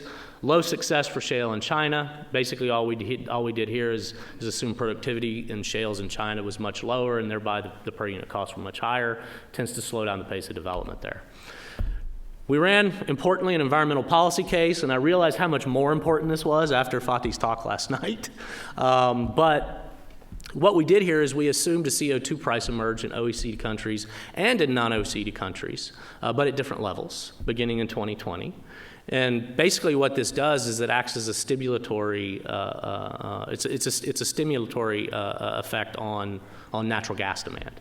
Largely because at these price ranges, you actually see it promoting fuel switching from coal to natural gas. And so it has implications for how deep the market gets, because what this does at these price levels is promote more natural gas trade. Of course, in an environmental policy case, we also have to layer in, well, what about concerns about hydraulic fracturing that are pervasive in certain parts of the world? And so we basically banned shale development in Europe when we did this case as well. Has interesting implications for Russia's role in balancing the European market. We also did the low oil price case, and again, this was just more about changing the cost structure so that we could actually see what it would mean for long-term viability of different trade pathways relative to the status quo case should these sorts of things come to pass. And I mentioned global economic collapse. And then finally, the Asia regional conflict case is really indicative or reflective of some of the things that are going on vis-a-vis the East China Sea between China and Japan. In particular, if deliveries into that part of the world become more risky, then investments to satisfy projected demand should reflect that. I'll go ahead and stop there and ask Meghan and Amy to give some of their thoughts. Great. Thanks very much, Ken. And I'd like to say good morning to all of you and to say what a pleasure it is to be here to highlight some of the case studies that have contributed to this project and to share some of the emerging modeling results and to discuss the geopolitical implications of them. As Ken mentioned, this has really been a great effort on the part of many people, and I particularly want to acknowledge our more than a dozen case study authors from around the world. Today we bring you people from Mexico, Europe, Russia, Iraq, and certainly there were many more, and their ideas were critical. I'd also like to say on behalf of the project that I run at Harvard, the Geopolitics of Energy Project, we're a relatively new project in that really this partnership with Ken Center here at Rice has been invaluable to us and to this project, and also to acknowledge Amy and her partnership, which have been critical as well. So I just wanted to acknowledge that. And then I'd like to turn to some of the geopolitical implications of what we've seen in these scenarios that Ken just mentioned. I'm going to focus on two things quite briefly. One of them is Russia and the market share, and the other is the Middle East. As Ken mentioned, there are all kinds of interesting results that can be found throughout this project, but these are, I think, two of the most interesting ones from a geopolitical perspective. Certainly, if we look at the issue of Russian market share, that's, of course, one of the issues we thought would be a critical one to focus on when we began the study. And I think certainly if I had made a prediction, I can't speak for Amy and Ken, I would have expected to see that Russia actually takes more of a hit than we find. That in general, it's not just the status quo case. I'm going to talk first about Russian market share in Europe. It's not just the status quo case where Russia is more or less able to maintain its market share, but it's the majority majority of the cases we look at, that basically Russia, there's a differentiation in the ups and downs, but in most of the cases, Russia, in fact, is able to maintain its market share in Europe. And that's largely due, I would say, on account of two things. And first is, in most of the cases, Europe doesn't really develop its own shale in a particularly robust way. And the second reason is, again, in most cases, we don't really see substantial U.S. exports to Europe. And Ken mentioned a little bit, he alluded to this EU-U.S. trade negotiation that's going on. Certainly, if we were in Washington, a lot of people would be talking about how having free trade agreement status for Europe is a big motivator of these trade talks, because it will allow Europe to import American gas without going through the hoops that we've seen companies have to go through in the last year. What our emerging results suggest is that this issue of U.S. exports to Europe is only going to be significant in some pretty exceptional circumstances, which is not to say that I want to undermine the impetus for the big free trade agreement, but I think it's an important thing to note. So again, that in most cases, Russia maintains its market share in Europe, but there are a couple of cases where there's some dramatic differences. The first is the liberalization case that Ken talked about, where again, the long-term contracts really all unwind between 2020 and 2025. And in this case, we see there's a dramatic loss in Russian market share in Europe. And this is largely due to domestic European production. So what we actually find, I think a lot of us concentrate on some of the internal political barriers to shale development in Europe, and we'll have an opportunity to talk to Andreas about this afternoon. But actually what we find, it's the maintenance of the long-term contracts that is a big constraint on European domestic production. And so when you relax that, you see capital flowing more to Europe and the costs of production come down. Now this is interesting, this scenario, because what ends up happening is that Russia again loses its market share in Europe, and you find that Russia would have a lot of excess capacity in its pipelines. So it's interesting for us to think about, well, what would this mean in Russia? What kind of forces would this generate?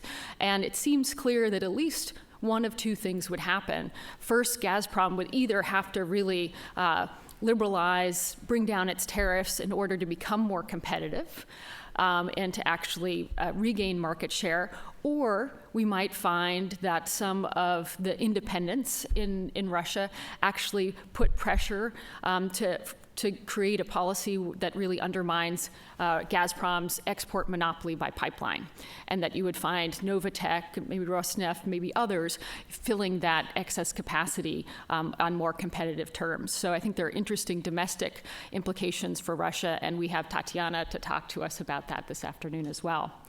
The second case, which is really significant for Russia's European market share, is the environmental case. And actually, we see that if we were Russian policymakers, that perhaps becoming the champion of the environmental case would make the most sense, because this is the situation where Russia does the best in terms of gaining market share in Europe. Of course, in this case, not only do we assume higher cost of completion in the United States and elsewhere, in Europe, we're assuming that there's virtually no shale production. And what we find there is that Russia gains a huge share, an increase in the European market. And this is, I think, very interesting in a geopolitical sense, because it really does underscore that from a European perspective, there is a trade-off between environmentally rigorous policies and national security considerations, if you in fact think a higher dependence on Russian gas is a national security issue. Another scenario where Russia does a little bit better in Europe is the low China shale gas scenario. And that's because we see a lot of gas being sucked to Asia. Ken mentioned how Asia is really driving a lot of the global trade, the global LNG. And in this scenario, where China's really not producing very much of its own shale, we see a lot of that LNG being sucked to China. And that means that there's less competition for Europe, and that we see actually Russia meeting a little bit more of its demand. So The European issue is an interesting one, but it's also interesting, we found, to look at, well, what do these different scenarios mean for Russia's ability to penetrate Eastern markets? Because certainly that's one of Russia's objectives, is to try to really capitalize on the growing markets in the East. And we do find that there are significant differences depending on what scenario we look at. One of the scenarios that's particularly good for Russia, not surprisingly, is this low shale China case. Because basically, when you have China not producing a lot of its own shale gas, we have Russia coming in with a lot of its own LNG to meet the demand, and some by pipeline as well. So basically, you have Russia capturing more of the Northeast Asian gas market in that scenario, which is not very surprising.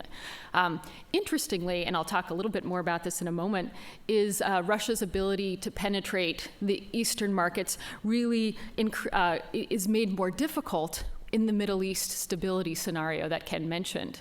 And again, when we look at the modeling results, we can see why this happens, and it makes sense that when you have more gas coming out of the Middle East, you see sort of a sequence of events where you have basically Middle Eastern suppliers really capturing Asian markets in a way that really creates less room for Russia.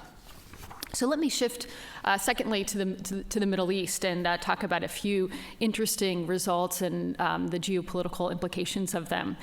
And as Ken mentioned, we decided to be a little bit radical and buck the trend about predicting, well, what does Middle East collapse look like? Because it almost feels like that might be more of what the status quo should be reflecting. And we decided, well, let's talk about Middle East stability.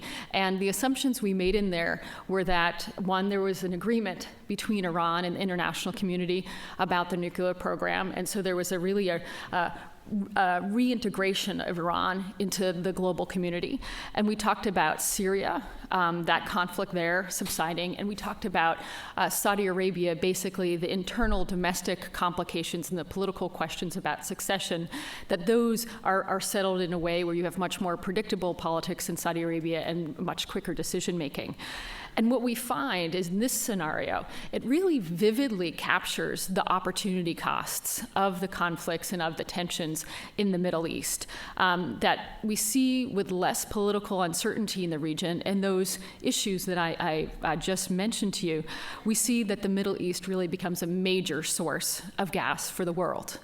And certainly, as Ken mentioned, in the status quo scenario, what we really see is remarkable about the Middle East is really as a demand center, not really as a center servicing the world, but certainly in this Middle East scenario, you really see the Middle East emerging, and we see the world become heavily dependent on Middle Eastern oil. Now, again, that sentence taken on its own could make people nervous, but again, we're talking about a different kind of Middle East, where perhaps such a dependency is going to bring with it less political concerns. So we find that there are other serious implications for gas markets of this Middle East. We don't call it peace, we call it stability scenario. And let me mention a couple. First is, it's one of the scenarios that promotes the integration of the three markets the best.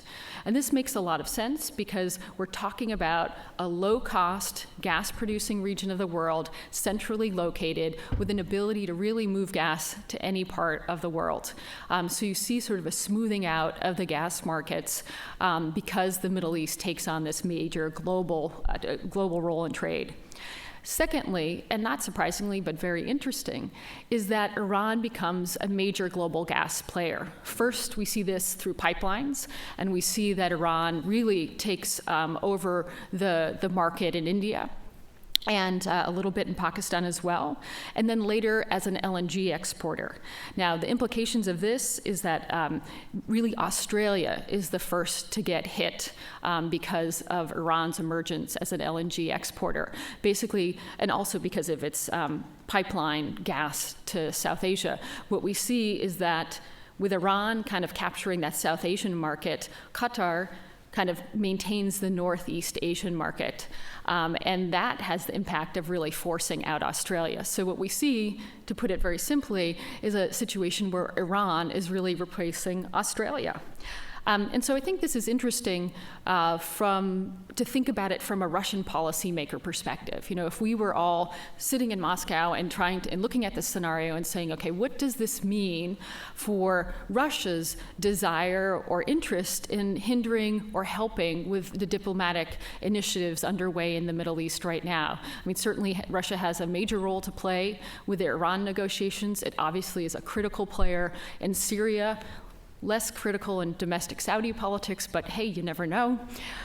So the question is, you know, if you were a Russian policymaker looking at the scenario, what would you say?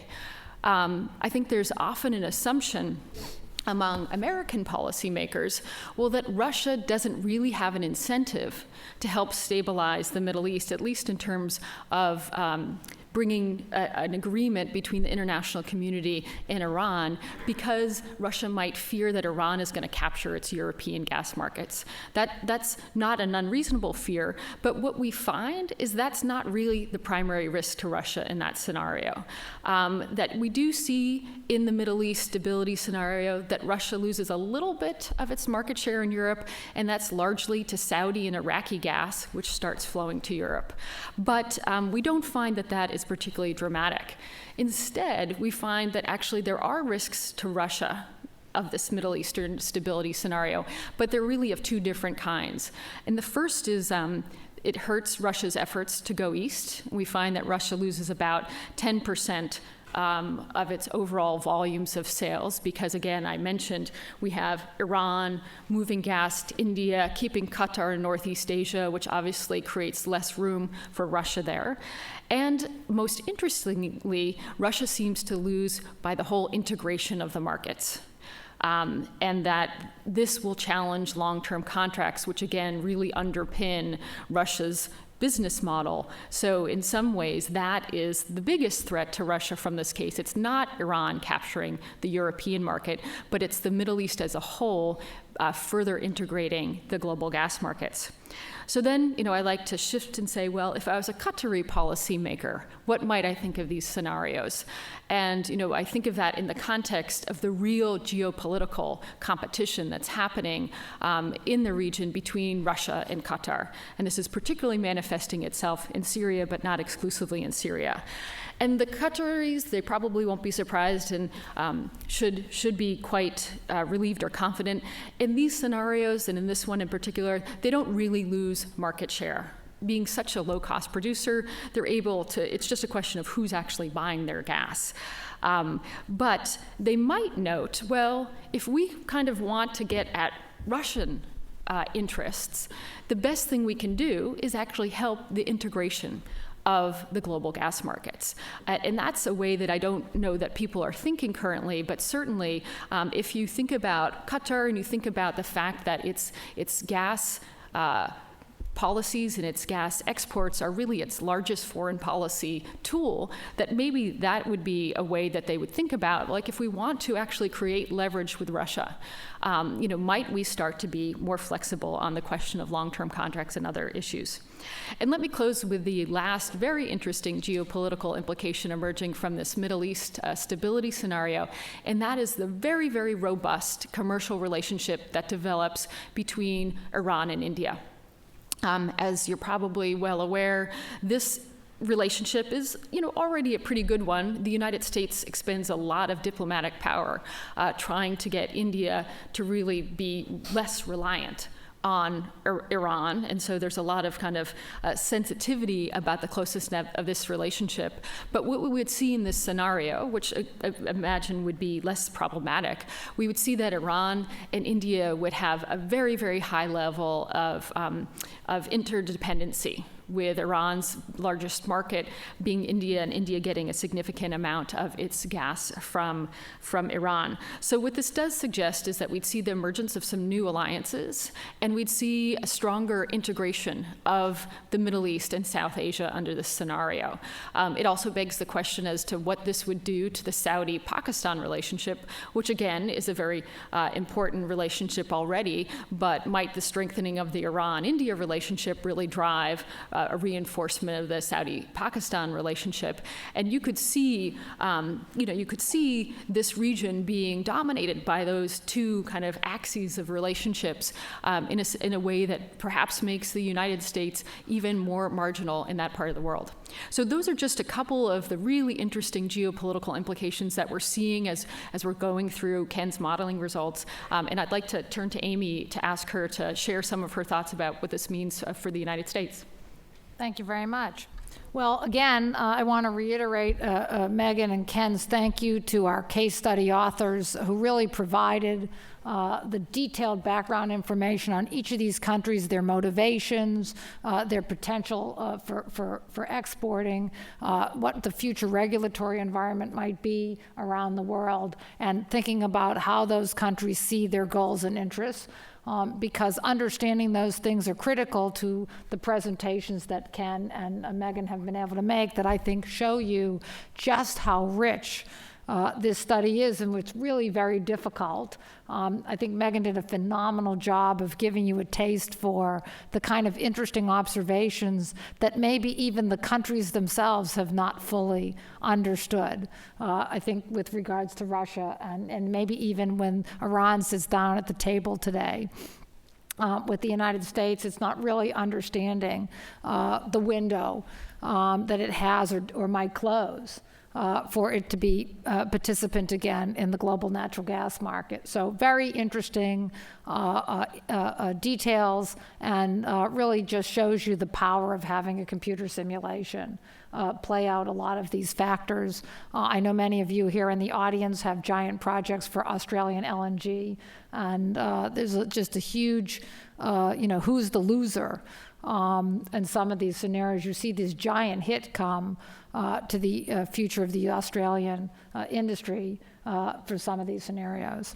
So I'm going to talk a little bit about what these scenarios mean for the United States geopolitically.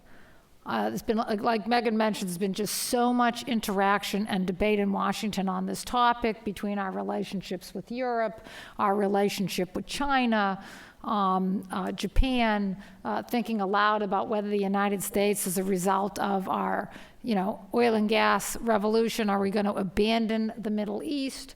And you see players out in the marketplace today responding and reacting to what they anticipate would be the change in U.S. interests. And some of these things, unfortunately, can become self-fulfilling when maybe perhaps they're not 100% necessary. But I want to talk about, I think, a couple of very key big picture conclusions. And the first one I would call the conflict between geography and markets.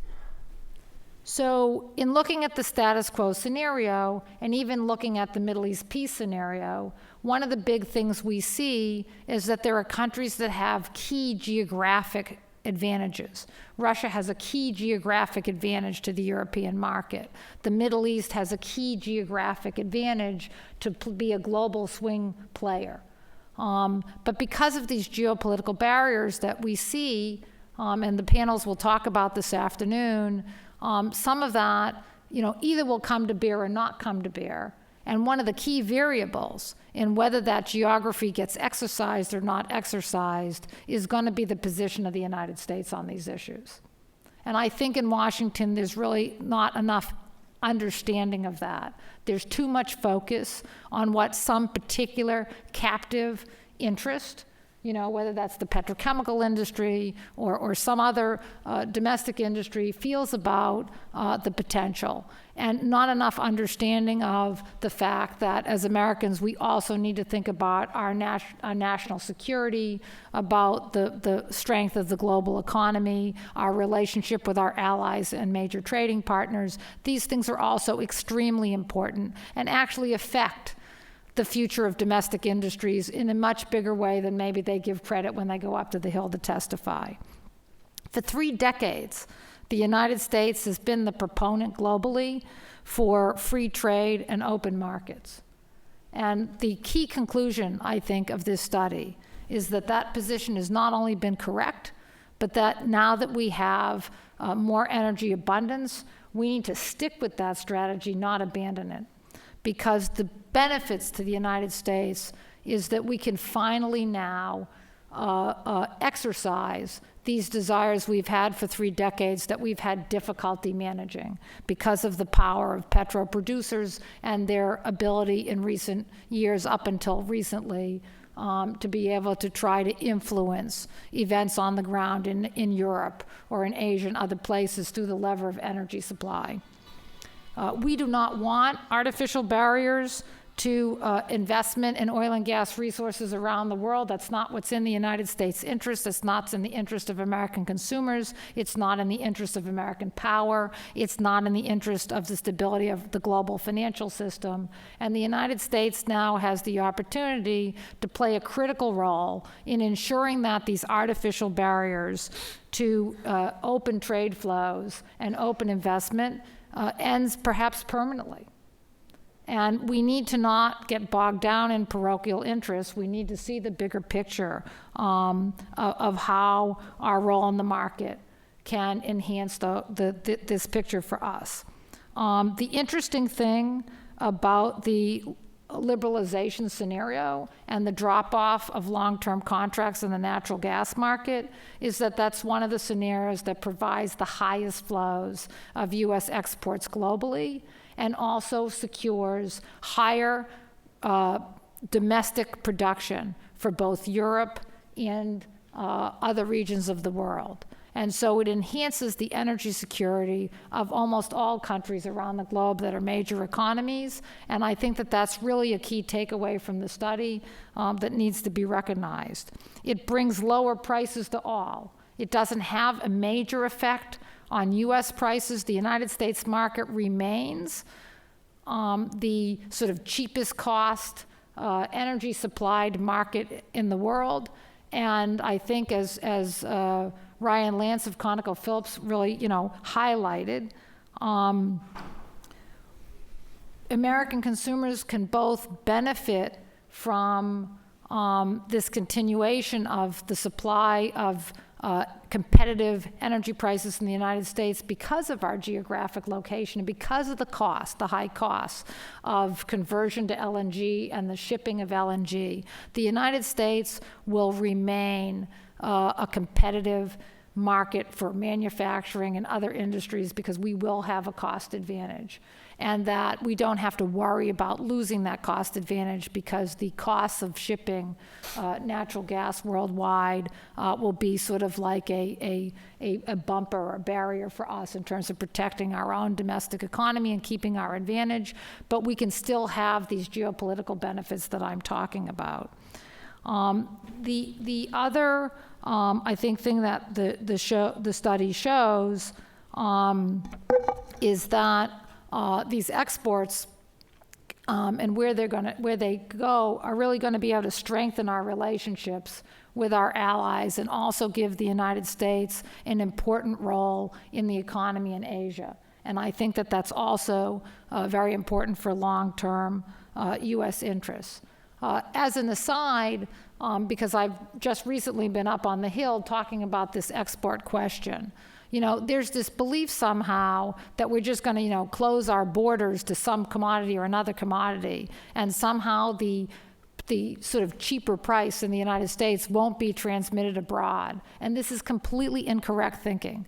The boom in natural gas in the United States, even with the barrier of no export facilities to date, from LNG export facilities, except out of the small exports out of Alaska, this has already been transmitted to Europe in the form of U.S. coal exports to Europe and U.S. refined products exports to Europe and Asia.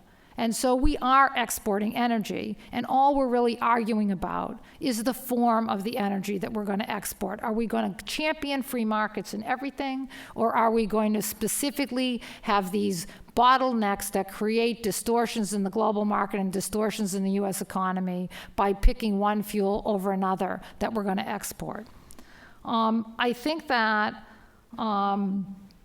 the big talk at the World Economic Forum this year at Davos was the continued competitiveness of the United States and its rise again, as a major global economic power, and the fact that Europe is going to have difficulty competing in that space, and participants from China and elsewhere across Asia being concerned about the high cost of energy and what that will do for the long-term global economic strength of the Asian economy. So the United States in a very enviable position, I think, moving forward. And that is going to make us, in my opinion, I think it will not drive a tendency to isolationism. That's just my opinion. And I think the study results sort of show that through the expansion of U.S. trade under the liberalization scenario. I think it would be the opposite. The United States is going to be less constrained by these energy variables. It's going to be able to set its global agenda according to its interests. It's going to be able to promote global trade and economic growth for all through its energy exports. And I do think that some of the interesting implications, I just finished my remarks with these that are sort of not U.S. based, but things that the United States is going to have to manage that it's not used to managing. So there's a lot of literature for the last decade about the competition and rivalry between the United States and China over scarce energy supply. Clearly that scenario is not going to pan out. That is not what's going to happen on the global stage. But the interesting thing in the scenarios that show higher growth in Asia or under pressure where Japan is not able to bring back its nuclear fleet, the rivalry for energy supply in the market is going to be between China and Japan. And this is going to have geopolitical consequences for the United States pivot to Asia. It's going to make it more difficult for the United States to help manage other kinds of tensions between China and Japan and the conflict over the Koreas.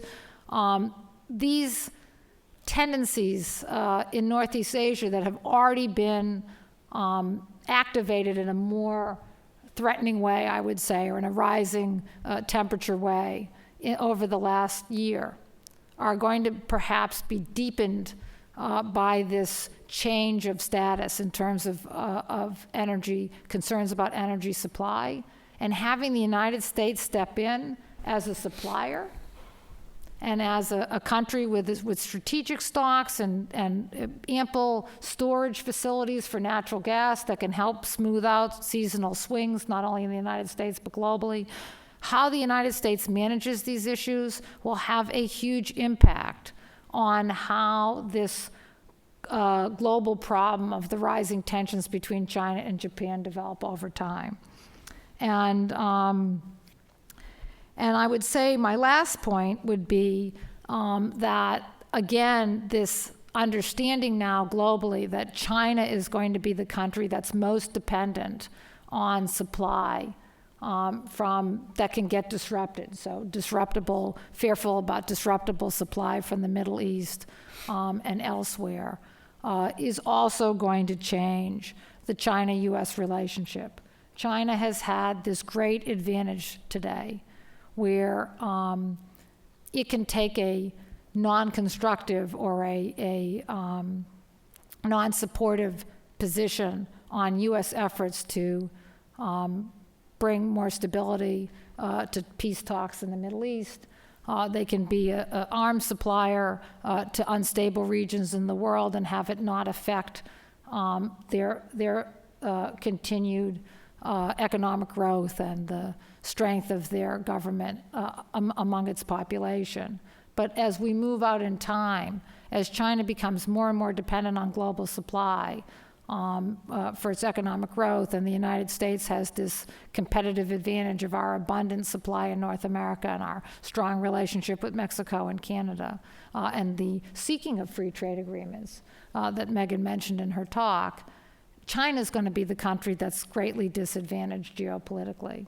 And they're going to have to think about the question of, are they a status quo power? What role do they play in diplomacy and global stability? What role does their economy play in the global marketplace. And I think that we're going to find that China is going to be under a lot more pressure in the future and unable to use the pressure points they use today to put the United States in a position where the United States economy is under pressure. Thank you, Amy. Before we move to questions, I actually have a couple of additional slides I'll show you to support some of the comments that were actually just made. In particular, when you look at liberalization, you see that prices actually are lower everywhere. But you see actually the price spreads, particularly if you notice Europe, you enter into a position longer term where trade from the U.S. to Europe is actually supported. And this is what Amy was talking about when she mentioned, under the liberalization case, you actually see greater export of LNG from the United States. And this is the idea. It's sort of like the U.S. market matriculates out into the rest of the world. And so when you actually enforce that in the simulation, you indeed see that that's exactly what happens. Under liberalization, as Megan mentioned, Russian exports take a pretty big hit to Europe, and this is largely due to the unwinding of contracts and the more competitive terms associated with supplies into Europe. A lot of this is domestic response in terms of European gas production, but it's also longer term, as I just showed you, LNG coming in from the United States that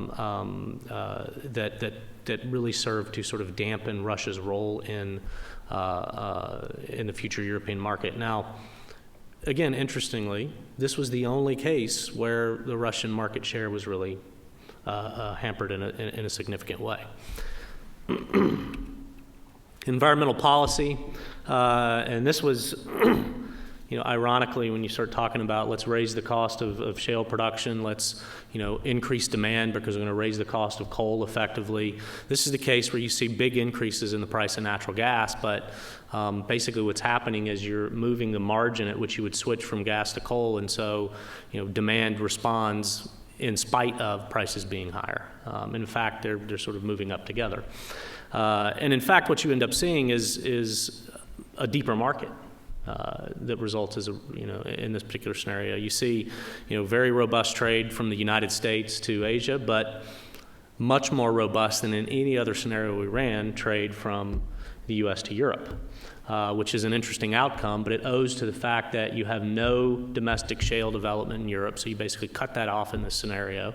And it basically opens the door for Russia and U.S. LNG to compete into the European continent. Again, it doesn't really hurt Russia that much.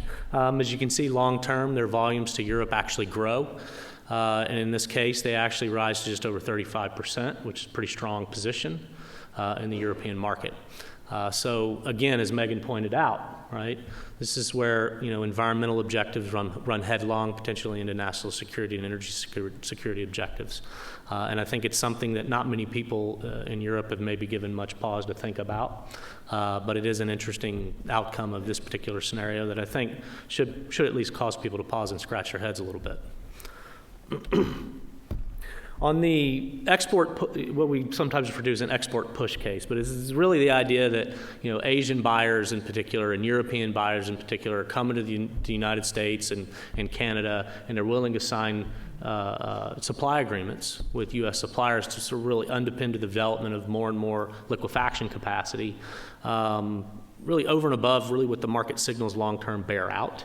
And in fact, in the bottom two graphs, you actually see this happening in terms of what's happening to the price spreads. In neither case, when you go to either Asia or Europe, does this large amount of LNG, is it supported in terms of of what the price spread actually is relative to the cost of the trade? That said, it doesn't mean, and again, that was the point of the scenario, it doesn't mean that these contracts wouldn't be signed, right? In particular, if there's an option value associated with having LNG in your supply portfolio that's sourced from the United States, you might factor that into the equation before you sign the contract. So we decided to run the case and see what it did. You actually see prices in Europe and Asia are a little bit lower in this case, and in the U.S. a little bit higher. Mind you, what we did relative to the status quo case is effectively doubled the amount of LNG exports. Right, so we jumped from roughly 6.5 to about 12.5 BCF a day of exports on a baseload basis. So it's a pretty substantial increase in flow out of North America. And when you look at the LNG export picture, right, I showed you this for the status quo case, and you might recall I pointed out the bit at the top that was the U.S., right? Well, it's the same thing here. The bit at the top is the U.S. But notice now that that sort of brownish color is very large. And the reason for showing this picture is really to spell out, because I don't think many people have internalized what a little over 12 BCF a day actually is in terms of being an LNG exporter. It puts you in the same category as Qatar. Right? It's a massive amount of LNG. And so when you start talking about volumes that are that large in nature, it's transformative, right? Which is what I just showed you in the previous slide. And so, that really speaks to something that we've said time and again, really, economic factors will probably not allow this much gas to flow out of the country. But if it does, we've got a case where we can actually see what it means. Having said that, again, the economic motivation under the status quo case is more along the lines of 6 to 6.5 BCF a day. When we change the price environment, so we lower costs substantially, and this is one that everybody's got to think about at some point, because again, when I showed you that picture of what's happened to cost along with oil prices over time, if you just sort of go back a decade, the cost environment to drill and complete wells was dramatically different. On the order of 2.5 times less than what it is today. So if you begin to sort of slide back in that direction, what does it mean for prices around the world? What does it mean for trade? Well, interestingly enough, this is what you see. In this low-cost environment, you see a lot more domestic development around the world of resources. And so in a lot of ways, you might say, well, this is actually limiting trade and markets aren't getting as deep. Well, in a way, that's sort of true. But you have to think about it this way. In this low-cost environment, what you actually see is more capital mobility, right? So you actually see a lot more arbitrage occurring at different ports in the value chain. It's not occurring at the end use, it's actually occurring in the ability to actually drill and complete wells and move rigs and equipment and personnel and technologies around the world a lot more freely. So this doesn't really mean that you have a less integrated global marketplace. It does mean prices come closer together, interestingly enough, but it's because you have different capital mobility metrics sort of playing out. And so I'll stop there and open the floor. We didn't even touch on some of the scenarios we ran, but as you can probably figure out, we'd spend a lot more time. And but certainly love to have your feedback. And if you have any questions, please step up to the microphone, whatever they may be, geopolitical, economic, or just want to tell us we're crazy. That's fine too. Go ahead, Ron. I'd never tell you you're crazy. I'm interested obviously in the Australia hit case. I'm wondering, in the modeling, I mean, this is under your Middle East stability. When I think Meghan actually said Australia would be backed out. Are you meaning that future developments will be backed out? That the current developments aren't going to be pushed out of the market because Iran comes in. It's the possibility of either expanding those or bringing additional capacity on in Australia. And also, I was wondering, within that modeling, did you continue with the assumption under that stability case that there was no further expansion of Qatar's output and export? Yeah, and I can speak to that. Yeah, the assumption about no expansion of Qatari output was maintained in that assumption, and that's because there are, by other accounts, it's not just a geopolitical decision. There are actually engineering concerns evidently in the field, so we just held that fixed. With regard to backing out Australia, that means backing out relative to the status quo case. So it's not backing off projects that are coming online. It's actually, inhibiting future developments that we see in the status quo case. That's all it means. I might just add to that I don't want to leave you with the impression that it's only the Middle East stability case which ends up hurting Australia. One of the things that we find very striking across the scenarios is that in any scenario where that affects China will affect Australia. And so we have scenarios like the low oil price, where you get a lot more Chinese domestic shale production that hits Australia, or the LNG push, which you get more U.S. exports, it hits Australia. So the Middle East case is probably the most dramatic, I think, but this is something that is common across many of the cases. Yeah, and really what that speaks to, I think I said it at the outset, and Megan's reiterating it, is Australia and China are attached at the hip when you look at all these scenarios. So anything that affects one affects the other. And I might make just one additional point. It's very hard with all these scenarios, every little detail of what you're going to assume about each country. But I think that one of the things that contains Qatar from being able to really do new expansions is the tension in the relationship with Iran between the GCC and the United States and so forth. So if we really had a peace and stability scenario that really played out where Iraq and Iran were reintegrated with the GCC, not only would you see things like the possibility of more gas trade among the Middle East, but you might see that Qatar could take a different position on its own export strategy. So, maybe it would be even worse for Australia, the peace scenario, under certain circumstances, depending on geologic constraints. But the geopolitical constraints on Qatar, one could imagine that those would be removed over time. And therefore, the hit on Australia might be even worse. Yeah, and one of the points that Amy's making here is, and that Megan made actually too, we called it Middle East stability, not Middle East sort of peace and harmony, right? So there's a little bit of a difference there. So that's our nod to realism there. Yeah, and there was a reason for that. Peace and harmony. Well, Sweetness and light. Yeah, there you go. Dan. Amy, you make a very persuasive case for the benefits of liberalization of trade and the benefits of free markets that pretty generally hold true to any product that might be traded more freely worldwide. I wonder, though, if there's a aspect of natural gas that's unique to natural gas that's being left out of that analysis and really doesn't come into play in the way this is modeled in terms of a real unique feature that so much energy and emissions go into the liquefaction, the transport, and the regasification of natural gas, which has two implications. One is at the end of the day, at the end of the 2040 of modeling, the more of this trade and the more that we end up liquefying it rather than using it closer to domestic markets, you have less natural gas left in the ground, which there is some, I would argue, disbenefit to the world, even beyond the parochial interest, to having less natural gas in the ground. And there's more methane and CO2 in the atmosphere. And it seems like an interesting analysis could be done is to really quantify the benefit, the global benefits, the U.S. and the global benefits of the greater trade, and are those really enough to outweigh the fact that we're going to really waste a lot of natural gas in doing all this shipment and put a lot more into the air that wouldn't be in the air otherwise? I love that question. It's a great question. I want to introduce the audience to Gauri Shankar, who's sitting back there on the my right-hand side, who's actually modeling that question with some assistance from Ken. And some other very talented modelers at University of California at Davis, and it's an important question.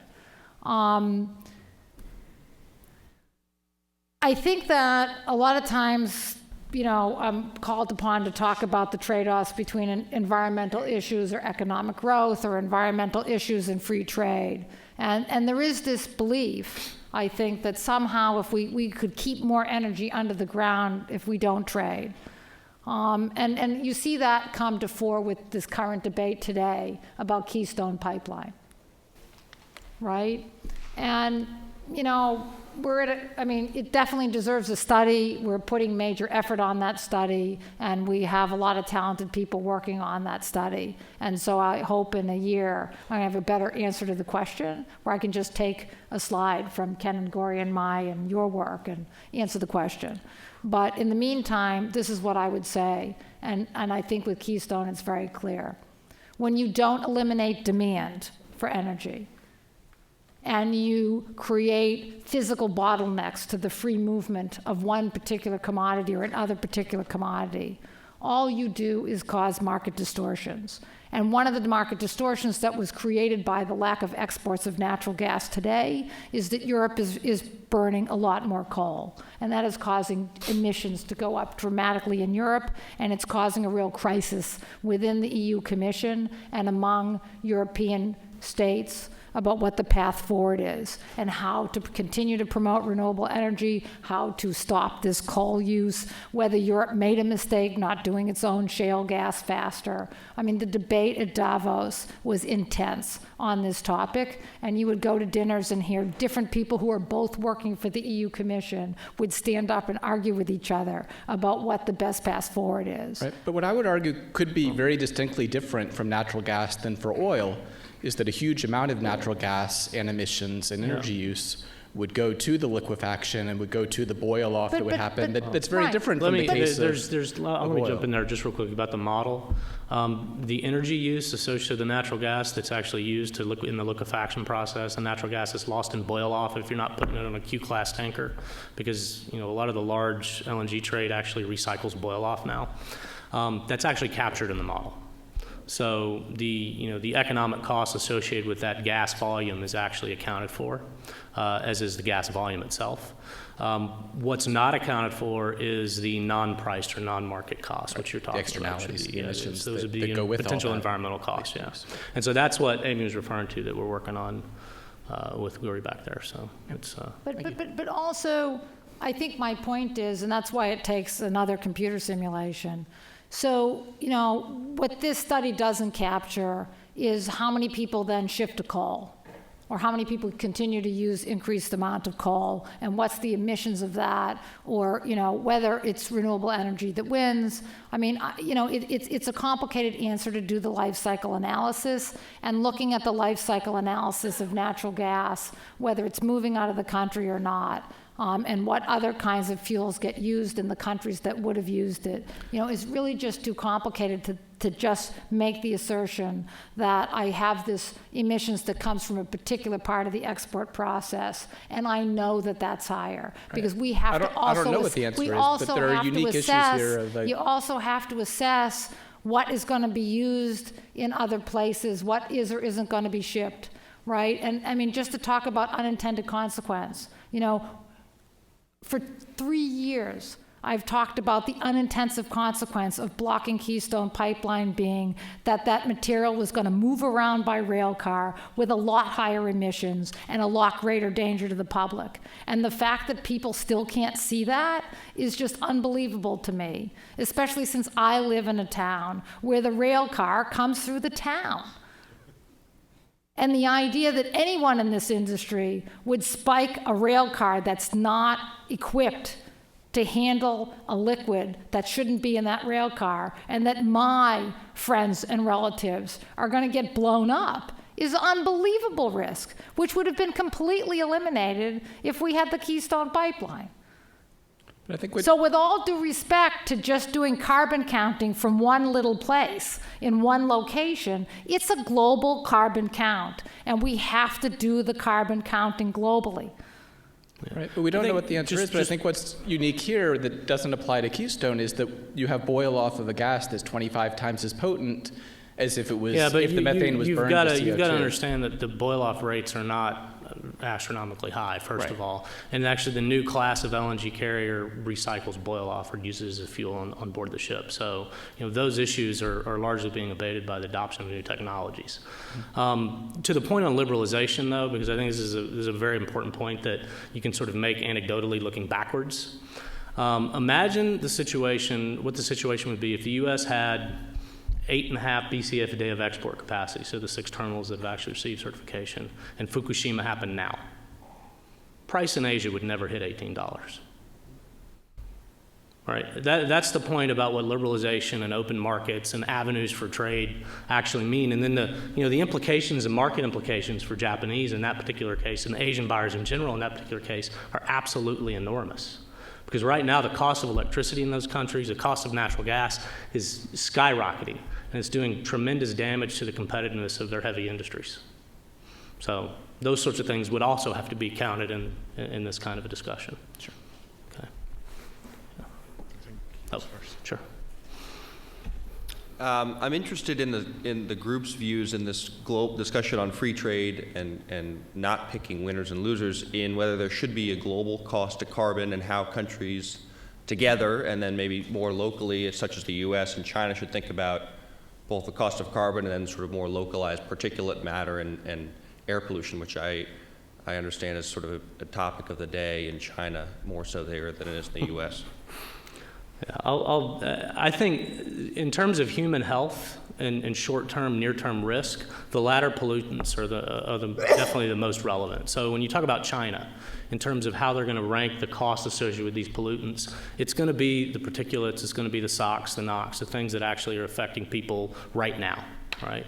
CO2 accumulation, it's linked to climate change. To the extent that happens, it will have effects, but those effects are down the road.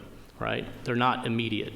And so in terms of adopting new technologies, in terms of promoting different fuel choices and end use, so substituting gas for coal, for example, those should be sort of very, very important features of any sort of policy discussion when you want to start talking about pricing in these non-priced externalities. On the CO2 front, that's a difficult one because so much of what happens, it's funny, I actually lecture on this to my class, but so much of what happens when you construct these models, right, and you try to figure out, well, what's the sort of non-priced externality, what's that marginal cost actually look like, so that you can get to what, economists might refer to as a socially efficient outcome in terms of fuel use. So much of that valuation is subjective. And therein lies a lot of the problem, right? When you have subjectivity, nobody's ever going to agree. Right? So I bet you if you asked the three of us, we'd come up with, if you just cornered us in one part of the room and said, what do you think the price ought to be? We'd give you different numbers. Right? Because there's so much of a subjective element in that discussion. And so, Dan Cohen, who was just talking, he's doing a lot of work on, what the local air quality impacts are and what the CO2 quality impacts are of certain fuel choices, stuff like that. He's actually doing some work with us on this stuff. And, ultimately that kind of work will have a major role in determining what that price ought to be. But until it's done, and it's done actually in a rigorous fashion, and it's informed, heavily, without emotion involved, and it's going to be difficult to say exactly what that ought to be. And the other thing you have to remember is that ultimately when you adopt, if you want to talk about carbon prices, if you adopt a carbon price, it's going to have consequences that go above and beyond just moving away from a particular type of fuel. We actually did a study back in 2010. You can find it online, where we actually look at the consequences of emerging CO2 policies and renewable portfolio standards. And we actually did very aggressive sort of scenario type analysis. And one of the scenarios we did was to look at, well, what if you say we have to be at 80%, or reduce emissions by 80% of what they were at their 2005 levels, so 20% of their 2005 levels, by 2050 in the United States.